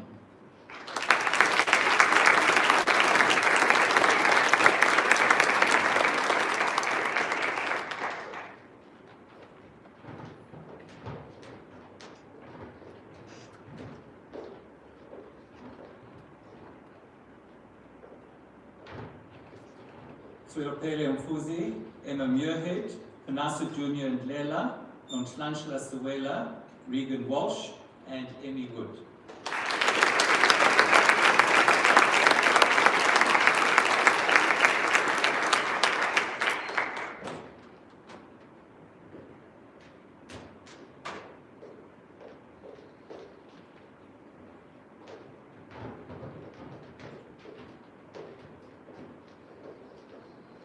Amy Wood is unfortunately not with us this morning. She's premiering in a national tournament down in the Cape this weekend.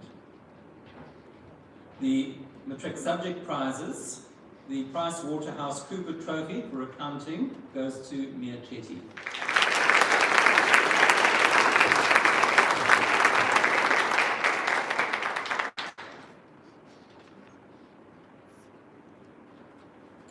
Advanced Program English to Brianna Zartman.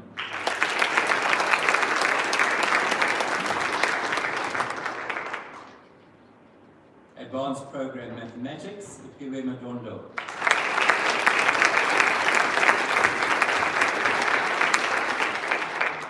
The Afrikaans Prize goes to Olivia Berry.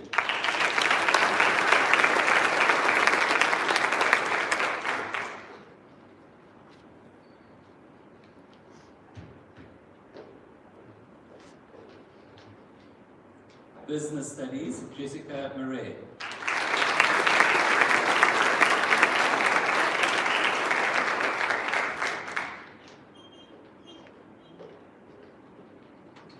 Consumer Studies, Jenna Cornelius.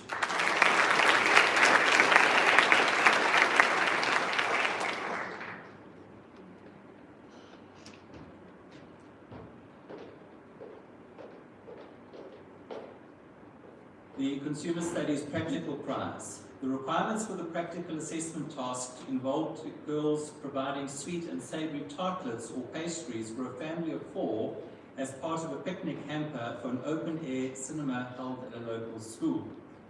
As it was an outdoor event, the chosen product had to be economical, appropriately packaged, and lend themselves to being eaten with minimal fuss. The award this year goes to a young lady for her creative, well-presented, tasty, and unique product. She is extremely hardworking, attentive, perceptive, and eager to learn, giving of her best in all tasks, and has set a high standard for herself. We commend her for her organized approach, as well as her good time management skills. The Consumer Studies Practical Prize goes to Laura Quinn.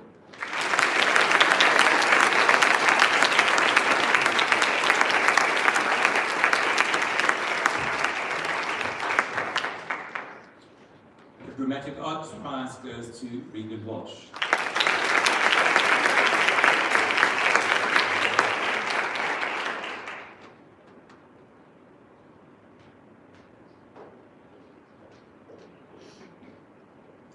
The Dramatic Arts Practical Award. This award is shared between 2 dramatic arts pupils who have consistently produced practical work of an exceptionally high standard, not only in grade 12, but ever since they chose dramatic arts as a subject in grade 10. The first recipient is a girl who has excelled in both the theoretical and the practical components of the subject. She is fully committed to the subject, always giving above and beyond in her preparations for the practical component. In 2019, she was a cast member in the collaboration between Hilton College and St. John's in the musical West Side Story. She achieved one of the highest marks for the final dramatic arts practical examinations held in September, with her incredible performances in both her monologue and slam poetry. The second recipient is a girl who won the Kate Holmes Trophy for the Most Promising Actress in grade 11 last year. In 2019, she too was a cast member of the collaboration with Hilton College and St. John's in the musical West Side Story. Her passion for the performing arts has motivated her to extend herself when she chose to participate in the 2019 Trinity London College Solo Acting Examinations, where she achieved a distinction of 88% in grade 7. She's also exceptional at both the theoretical and practical components of dramatic arts, achieving one of the highest marks for both her monologues performance in the final dramatic arts practical examination in September. The award is shared between Solopele Mfuzi and Kwezi Ngwaba.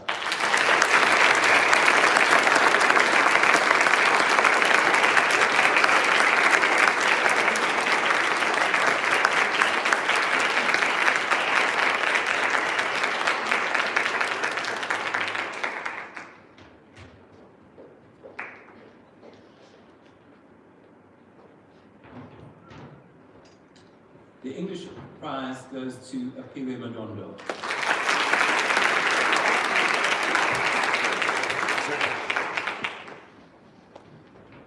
The French prize goes to Ntando Dube.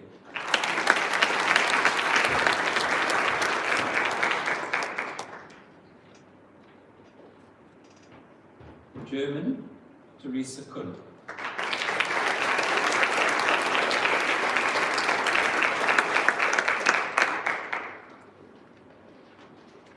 The History and isiZulu prizes both go to Apiwe Madondo.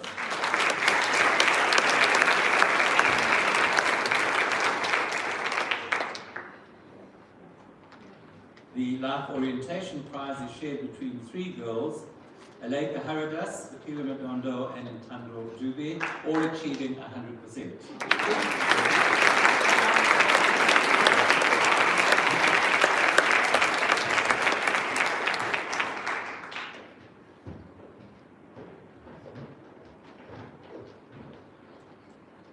The Rosalie Franklin Memorial Cup for Life Sciences goes to Teresa Kuhn.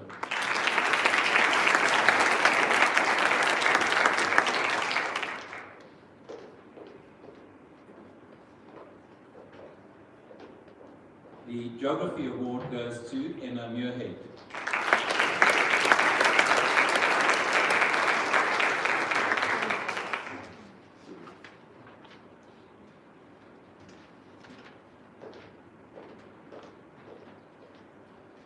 Mathematical Literacy, Regan Walsh.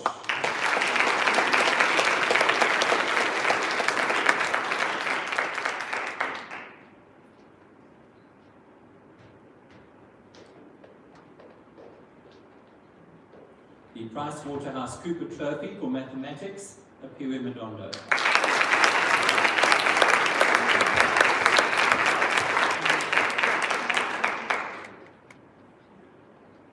The Music Award this year is shared between 3 outstanding musicians, Josephine Berzak, Michaela Howard, and Brianna Zarkman.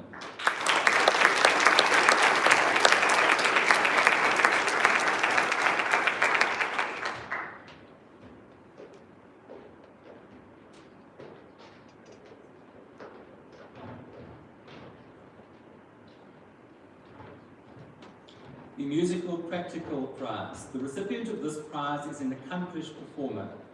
She has been recognized both regionally and nationally for her achievements, which include the Best of Our Stedford Grade 8 category prize at the annual SASMTI Stedford, and a gold award at the Philip Moore National Music Competition in 2019. She also achieved a distinction at the Trinity College Intermediate Performance Certificate. Her solo performances show advanced musicianship and a sense of style that is beyond what is required for matric. The practical prize for music goes to Josephine Berzak.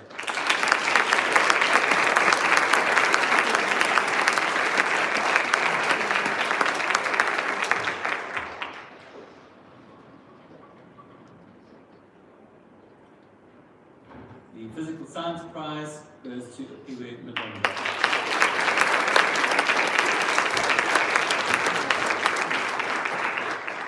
The Visual Arts Prize to Kelly Martin.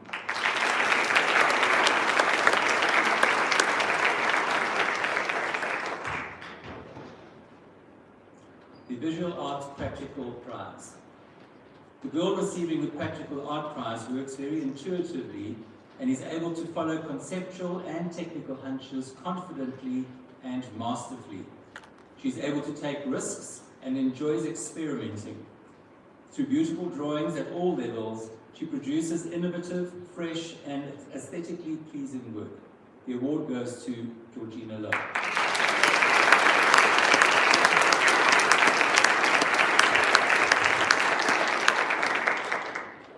We now go on to some long attendance awards, which are given to girls who have been at St. John's since grade R or grade 1.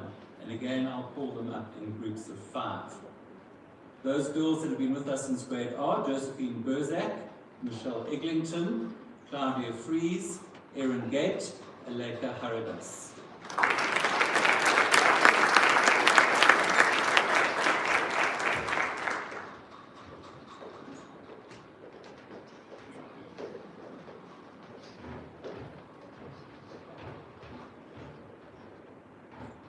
Alea Mohammed, Naila Mohammed, Tara Maskell, Jasmine Narasimulu, Emmy Wood, and Brianna Zartman.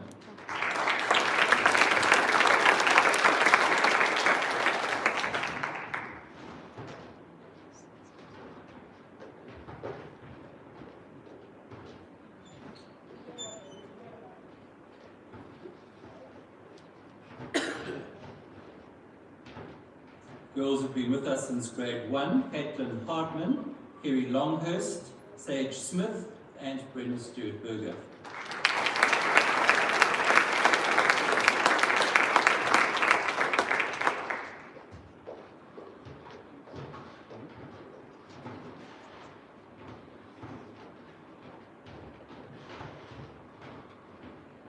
We now move on to the Service Award. Service to SCA.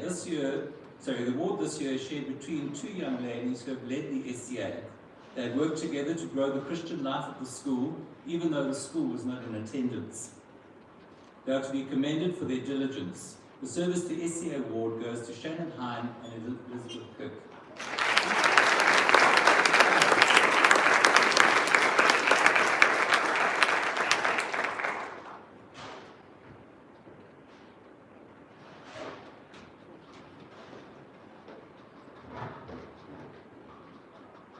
The Christian Service Award presented by the Old Girls.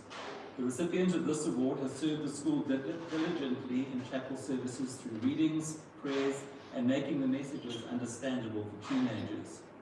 She is very responsible in her role at head of chapel and has grown in wisdom and understanding of God and His ways this year. The award goes to Panasa Jr. and Glenda.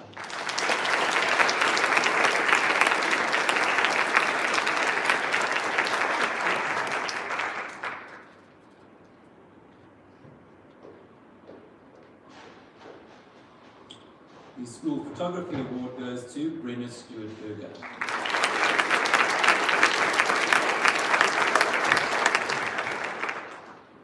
The Senior School Music Award.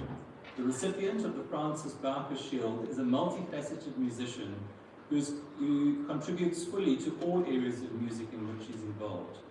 She's been a loyal member of both the Senior School Band and the Performance Marimba Band for many years. She's also a valued member of the Senior School Choir and would have toured to Belgium for the World Choir Games this year. Her commitment to the KwaZulu-Natal Youth Wind Band for the past 3 years is an example of her loyalty to the musical groups she is part of. She received her National Colours for Music last year as a member of this group. This accomplished musician is also a proficient soloist and has performed extensively within the school as well as externally. She achieved a distinction for the Trinity College Intermediate Performance Certificate Examination last year. This year, the Francis Barker Shield for Service to Music is awarded to Brianna Zartman.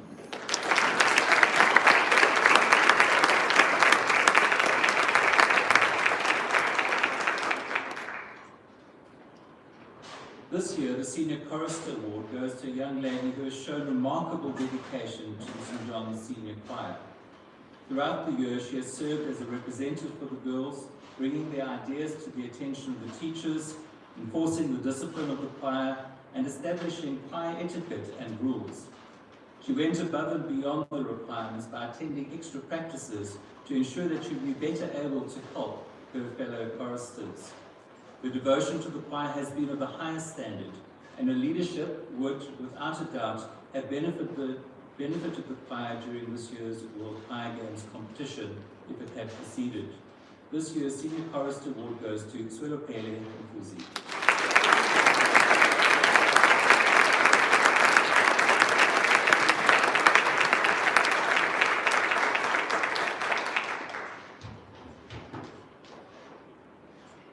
The Library Service Award is given to a senior library assistant who has served for 2 years or more. This year, there are 2 worthy recipients. Both these reliable library assistants joined the service in June 2017. Over the past years, their efforts have been most valuable to the library and to their peers.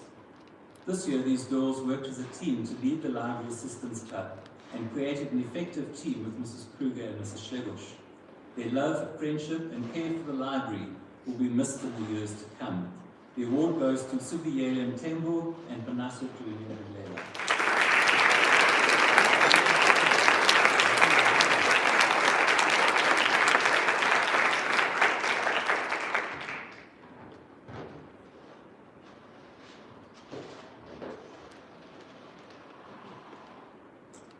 As the elected RCL leader for 2020 and a long-serving member of the Council, this pupil has demonstrated the values that we aspire to at St. John's.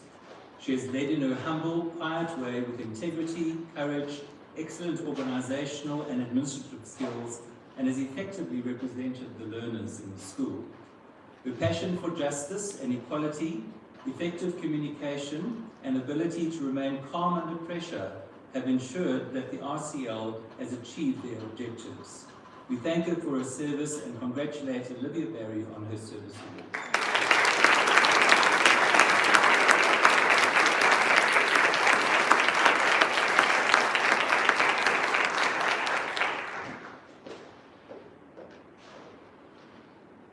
Service to sport. These two young ladies have both given so much of their time to assist the sports department by officiating at various school sporting activities. Their responsibility for the appointment of a team of technical helpers and the independence in managing the logistics, including workshops and training for scorers, has been an immense help, ensuring the smooth and efficient running of many tournaments and match days. We thank them both for their proactive years of service. The award for service to sport goes to Selenda Kushle Kamala and Asande Mabudelela.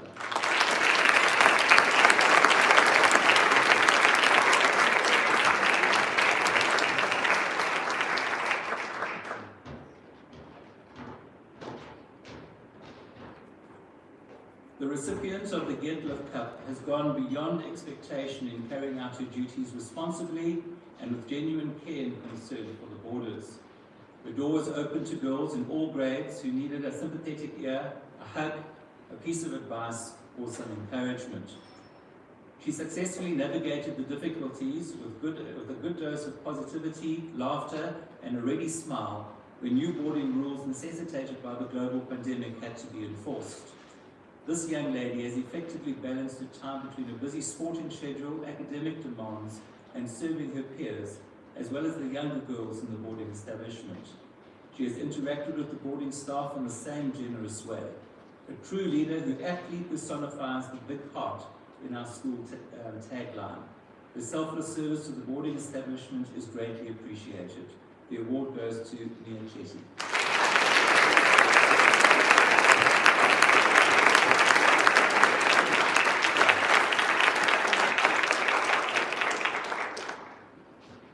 The Deputy Head Girls Award goes to Apiwe Madondo.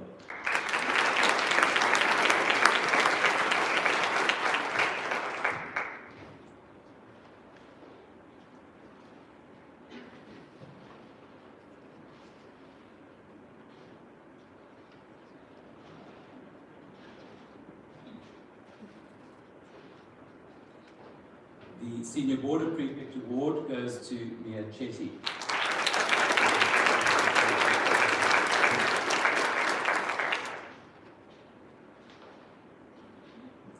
And the Head Girls Award goes to Ntando Dube.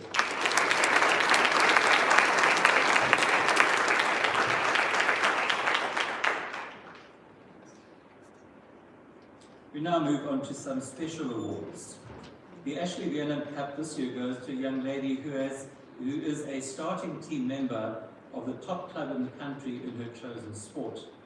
Her participation at this level in both the ladies and mixed team category is at an equivalent standard to provincial selection. She has played in 2 national tournaments and 2 provincial tournaments and has been a member of the winning teams in both these events. Unfortunately, due to the extraordinary circumstances this year, there has been no competitions. If the planned activities had taken place, this player would have been in line for selection for the South African Under-24 team to attend the World Championships for Frisbee. She has had to effectively and efficiently manage her time to balance her commitment to training and Frisbee competitions with her academic demands and her other school extramural activities. Congratulations to Brianna Zartman.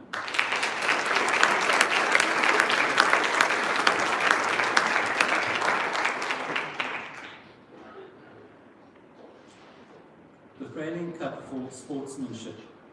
The recipient of this award has represented school teams in hockey, tennis, and indoor hockey. At provincial level, she has been highly successful in hockey and tennis. She has always led by example, both in her play and in her attitude. Her dedication, willingness to learn and improve, and her steady determination ensure she is an asset to all the teams she represents. Her positive training ethic, enthusiasm, and reliability have earned her the respect of her teammates and coaches. Her outstanding sportsmanship and exemplary conduct both on and off the field make her a worthy recipient of the Freiling Cup for Sportsmanship. The award goes to Mia Chetty.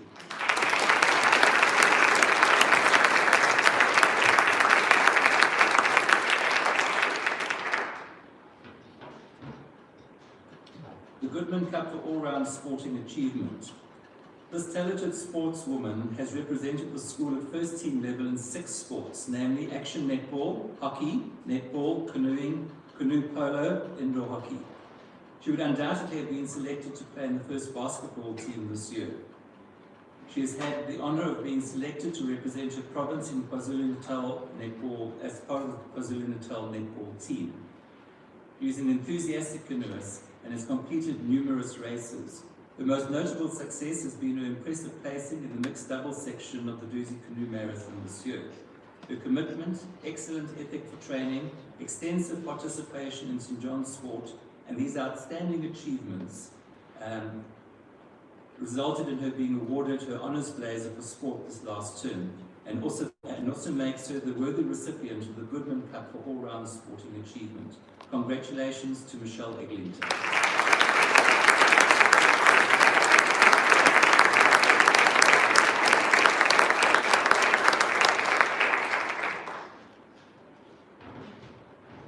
The next 2 awards both go to the same person. The Trophy for Sportswoman of the Year is awarded to the highest achieving sportswoman in the grade. This year's award goes to the sportswoman who has participated in numerous codes during her time at St. John's. At junior level, she participated in tennis, squash, and basketball, and at senior level, she has played indoor and field hockey, run cross-country, and participated in both canoeing and canoe polo. Her greatest success has been in canoe polo. She is a determined and competitive canoeist who has spent many hours on the pool honing her skills and improving her fitness. She has represented St. John's annually at various competitions. She represented KwaZulu-Natal under-21 canoe polo team in the national tournament, where she was subsequently selected for the South African under-21 canoe polo team for the Africa Championships. The South African team won the ladies section of the African Championships. She was awarded her Honours Blazer for canoeing in 2019, and she's currently competing in the KZN Canoe Marathon, where she finished third. She recently competed in the KZN Canoe Marathon, where she finished third in the K2 gold medal. We wish her well as she competes in the National Canoe Marathon Championships in Cape St. Francis, which are currently taking place. The outstanding achievements, coupled with her determination, commitment, and many hours of dedication, make her a worthy recipient of the Debbie Frubier Trophy for National Sporting Achievement for the 2nd successive year, and the 2020 Trophy for the Sportswoman of the Year. Congratulations to Emmy Wood.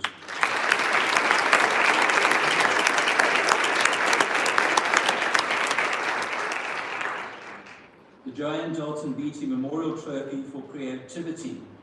Creativity involves transforming one's ideas, imagination, and dreams into reality. When someone is being creative, you can see the hidden patterns, make connections between things that aren't normally related, and come up with new ideas. Creative ability depends on creative thinking, which is part hard work, but largely creative problem solving. Creativity also involves being intuitive and independent. The recipient of this award is a young woman who takes life in her stride. She's prepared to take risks, but maintains her values. This recipient also received her Honours Blazer for Dramatic Arts, even though she does not even take the subject, which speaks to her commitment to creativity. The award this year goes to Georgina Lowe.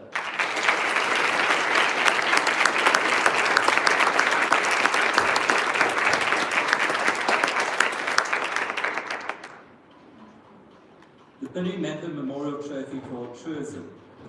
The recipient of this award is a pupil who is kind, reliable, and empathetic friend who quietly serves others without expecting recognition. She always makes a positive impact on whoever she comes into contact with, and is an inspiration to many. Her commitment to the school, her grade, and the community are faultless. She is a selfless, courageous person who embodies the true essence of a St. John's girl. The award goes to Vanessa Jr. and Leila.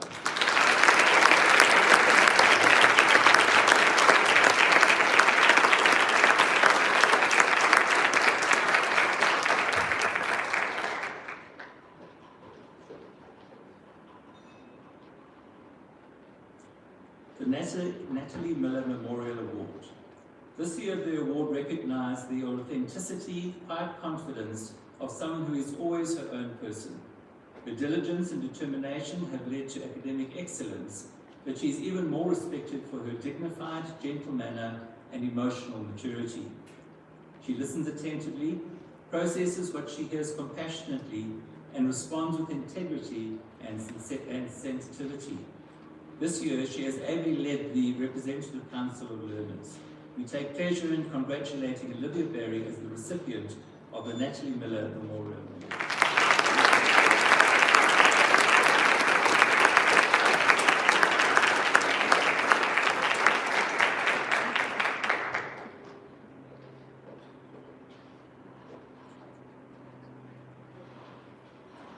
The Debbie Shreve Trophy for Fellowship. The Debbie Shreve Trophy is determined by the matric vote. The criteria require that a recipient is a person who gets on well with her peers and staff, has a sense of humor and a happy, caring nature, who makes time for others, and who lives according to a personal code. The award this year goes to Jordan Hulley.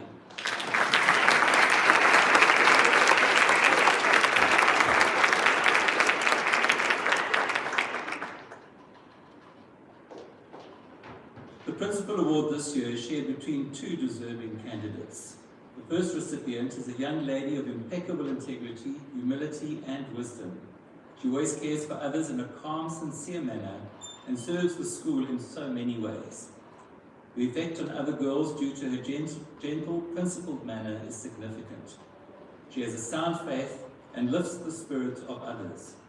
Through various challenges in life, she demonstrated incredible courage, strength, and trust. This year, she has continued to grow as a leader and has excelled, making her a worthy recipient of the award. The second recipient is a gentle, kind young lady whose sweet nature sometimes masks her tenacity and strength of character. She is humble, serving the school in many ways behind the scenes, including service in the chapel, as well as on-stage performances in dance and drama. Despite her talents and ability, she never draws attention to herself, but chooses rather to conduct herself in a gracious manner. Her values, courage when facing difficulty, genuine nature, kindness, and determination make her a worthy recipient. The Principal Award this year goes to Vanessa Jr. and Leila and Regan Walsh.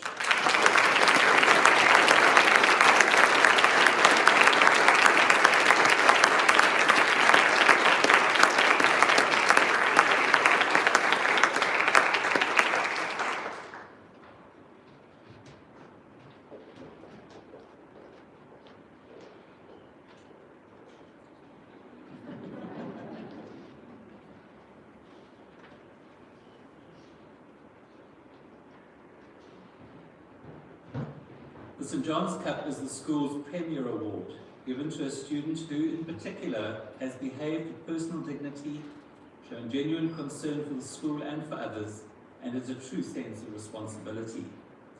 This year's recipient has shown exceptional leadership in challenging circumstances, epitomizing St. John's values such as empathy, courage, and integrity in her daily life.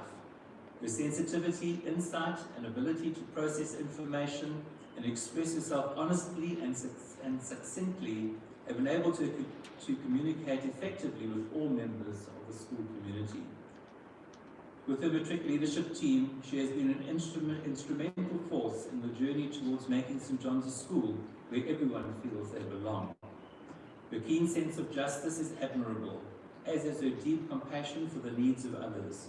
Involvement in and commitment to community projects over the years, both within the school and in the broader community, have done much to improve the lives of those less fortunate than herself.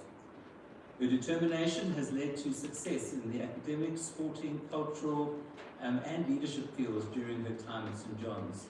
Yet she has remained humble, true to her faith, and focused on personal growth. These qualities have earned her the respect of not only the staff and her peers, but also the wider St. John's community. We are grateful for the difference this year's deserving recipient of the St. John's Cup has made, Ntando Dube.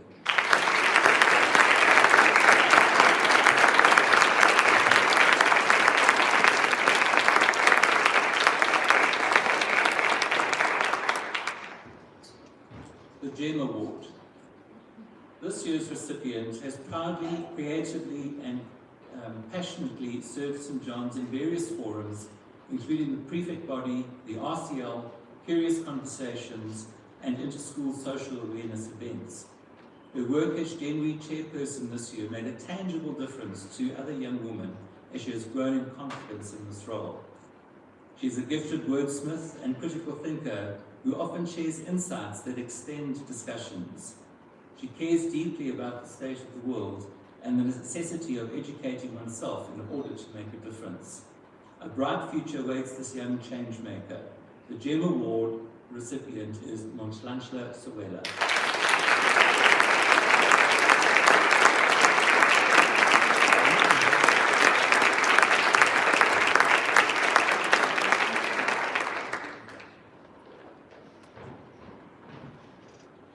The Jill Championship Award for All-Round Achievement. This award is given to a girl in recognition of her excellent achievements across 3 areas: academics, extramural activities, including both sporting and cultural activities, and service to the school and the wider community. This accomplished, charismatic young woman has excelled in all 3 areas of school life. She is a deeply principled servant leader who is perceptive beyond her years.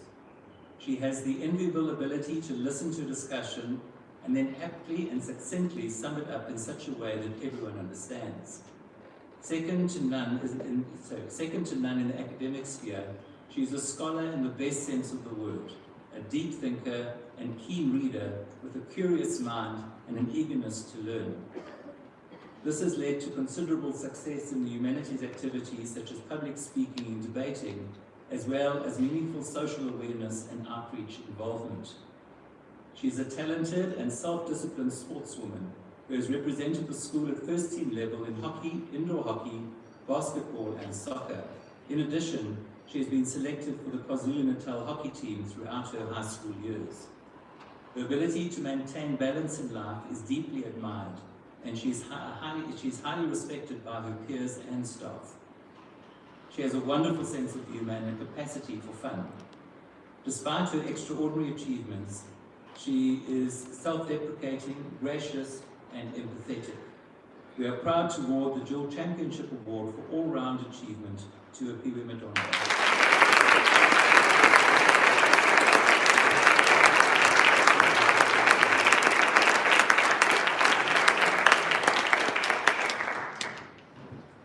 The Peter Breitenbach Award, Proxima Asceta Didacts, is shared this year between 2 young ladies, both of whom achieved an average of 90.17%, Ntando Dube and Teresa Quinn.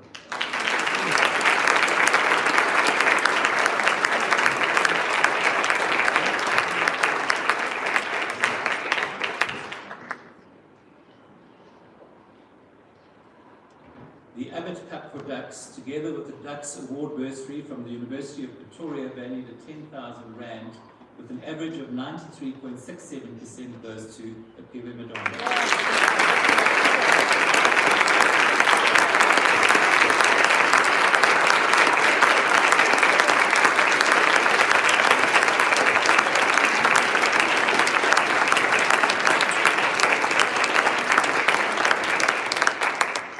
Thank you. I now call upon Ntando to come and address us.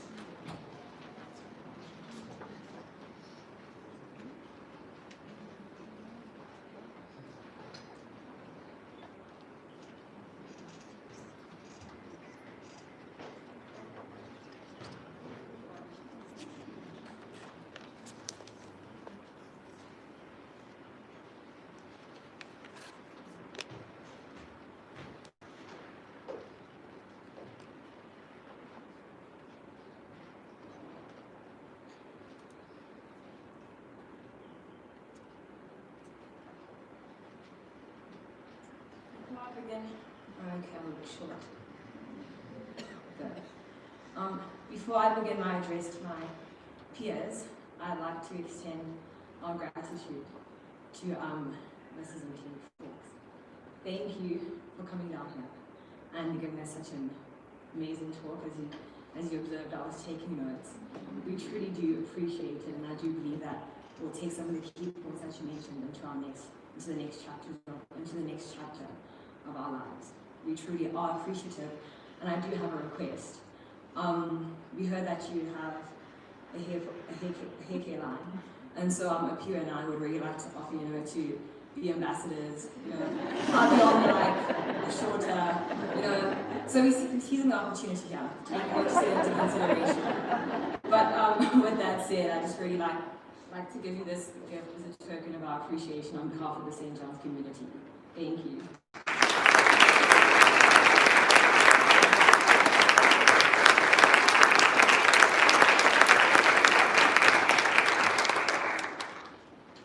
Well, greetings everyone.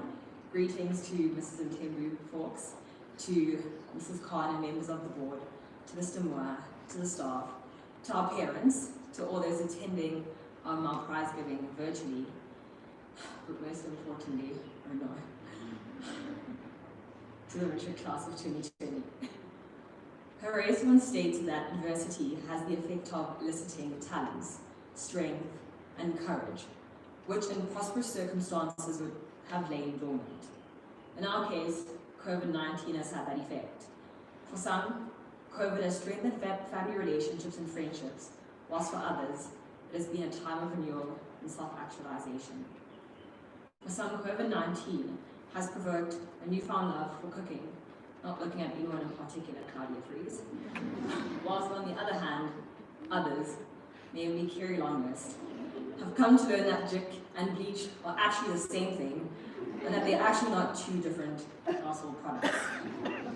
However, most importantly, as a result of COVID-19, I believe that all of us here today, particularly the matric class of 2020, have come to epitomize the indomitability of the human spirit. 2020 has undoubtedly been an unorthodox year. A human-sized bat popped out of nowhere. Elon Musk named his son after a name that looked like a computer program. Kanye West ran for president of the United States, and even if it only lasted 11 days. Murder hornets appeared out of nowhere once again, and COVID-19 became Earth. Schools went online. In Tasker's country, and the polar bear swim vanished. In the army trick dance, I think you guys can fill in the blanks. COVID has undoubtedly deprived us of many things. It deprived us of time together and moments about which we've been dreaming and for which we've tirelessly been preparing ever since grade 8. It has deprived us of tea break chatter and common room banter. However, irrespective of our deprivation, we never allowed COVID-19 to break our spirit down. Instead of succumbing to defeat and despair in the face of adversity, instead of wallowing in self-pity over the hand that circumstance dealt us, we chose the road less taken.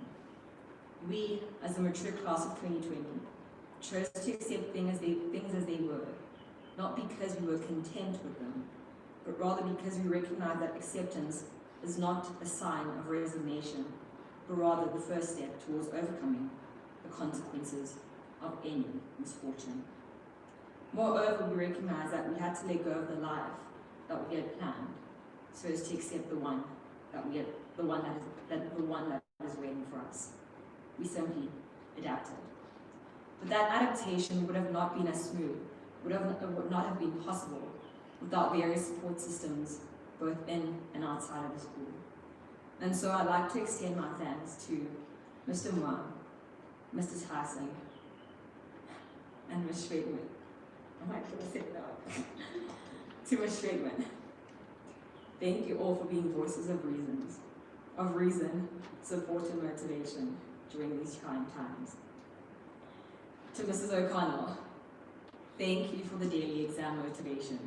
We got through a lot of us through trials. Thank you for the tea break chats, and thank you for always being a person in whom I could always find solace.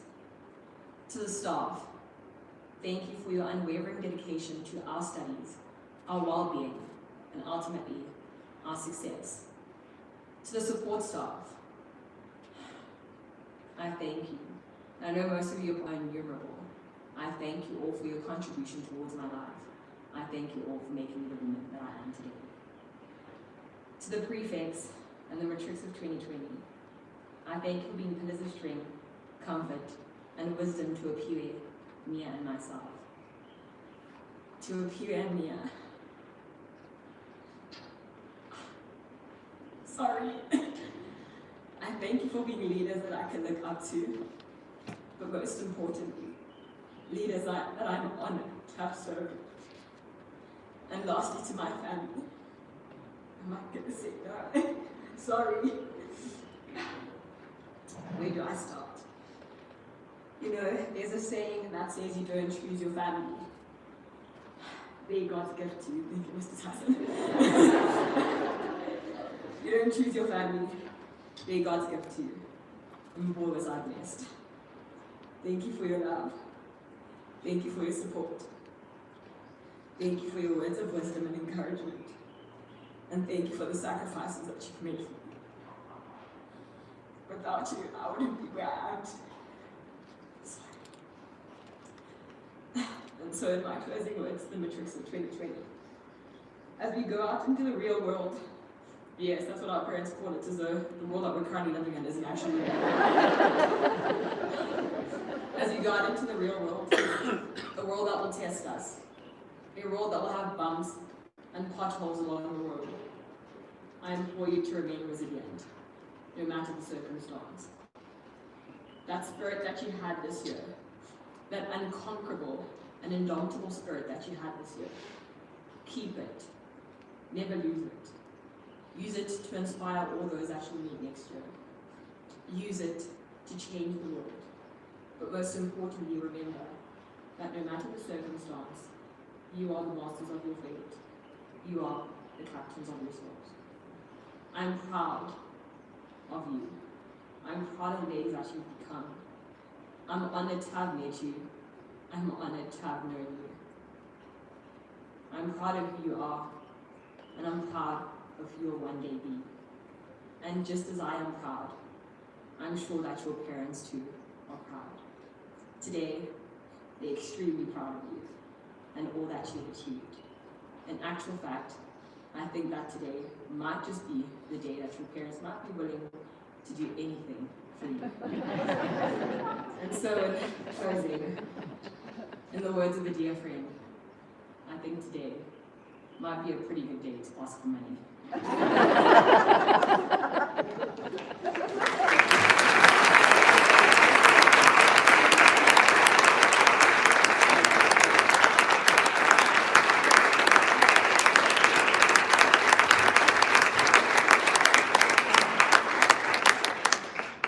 Sorry, this is a quick impromptu interruption. Due to their grace, their humility, their adaptability, the incredible manner in which our matrics have operated through what certainly for me has been the most difficult year in my teaching experience, I'm going to ask that the matrics remain seated and that everybody else stands and gives them a standing ovation for their contribution.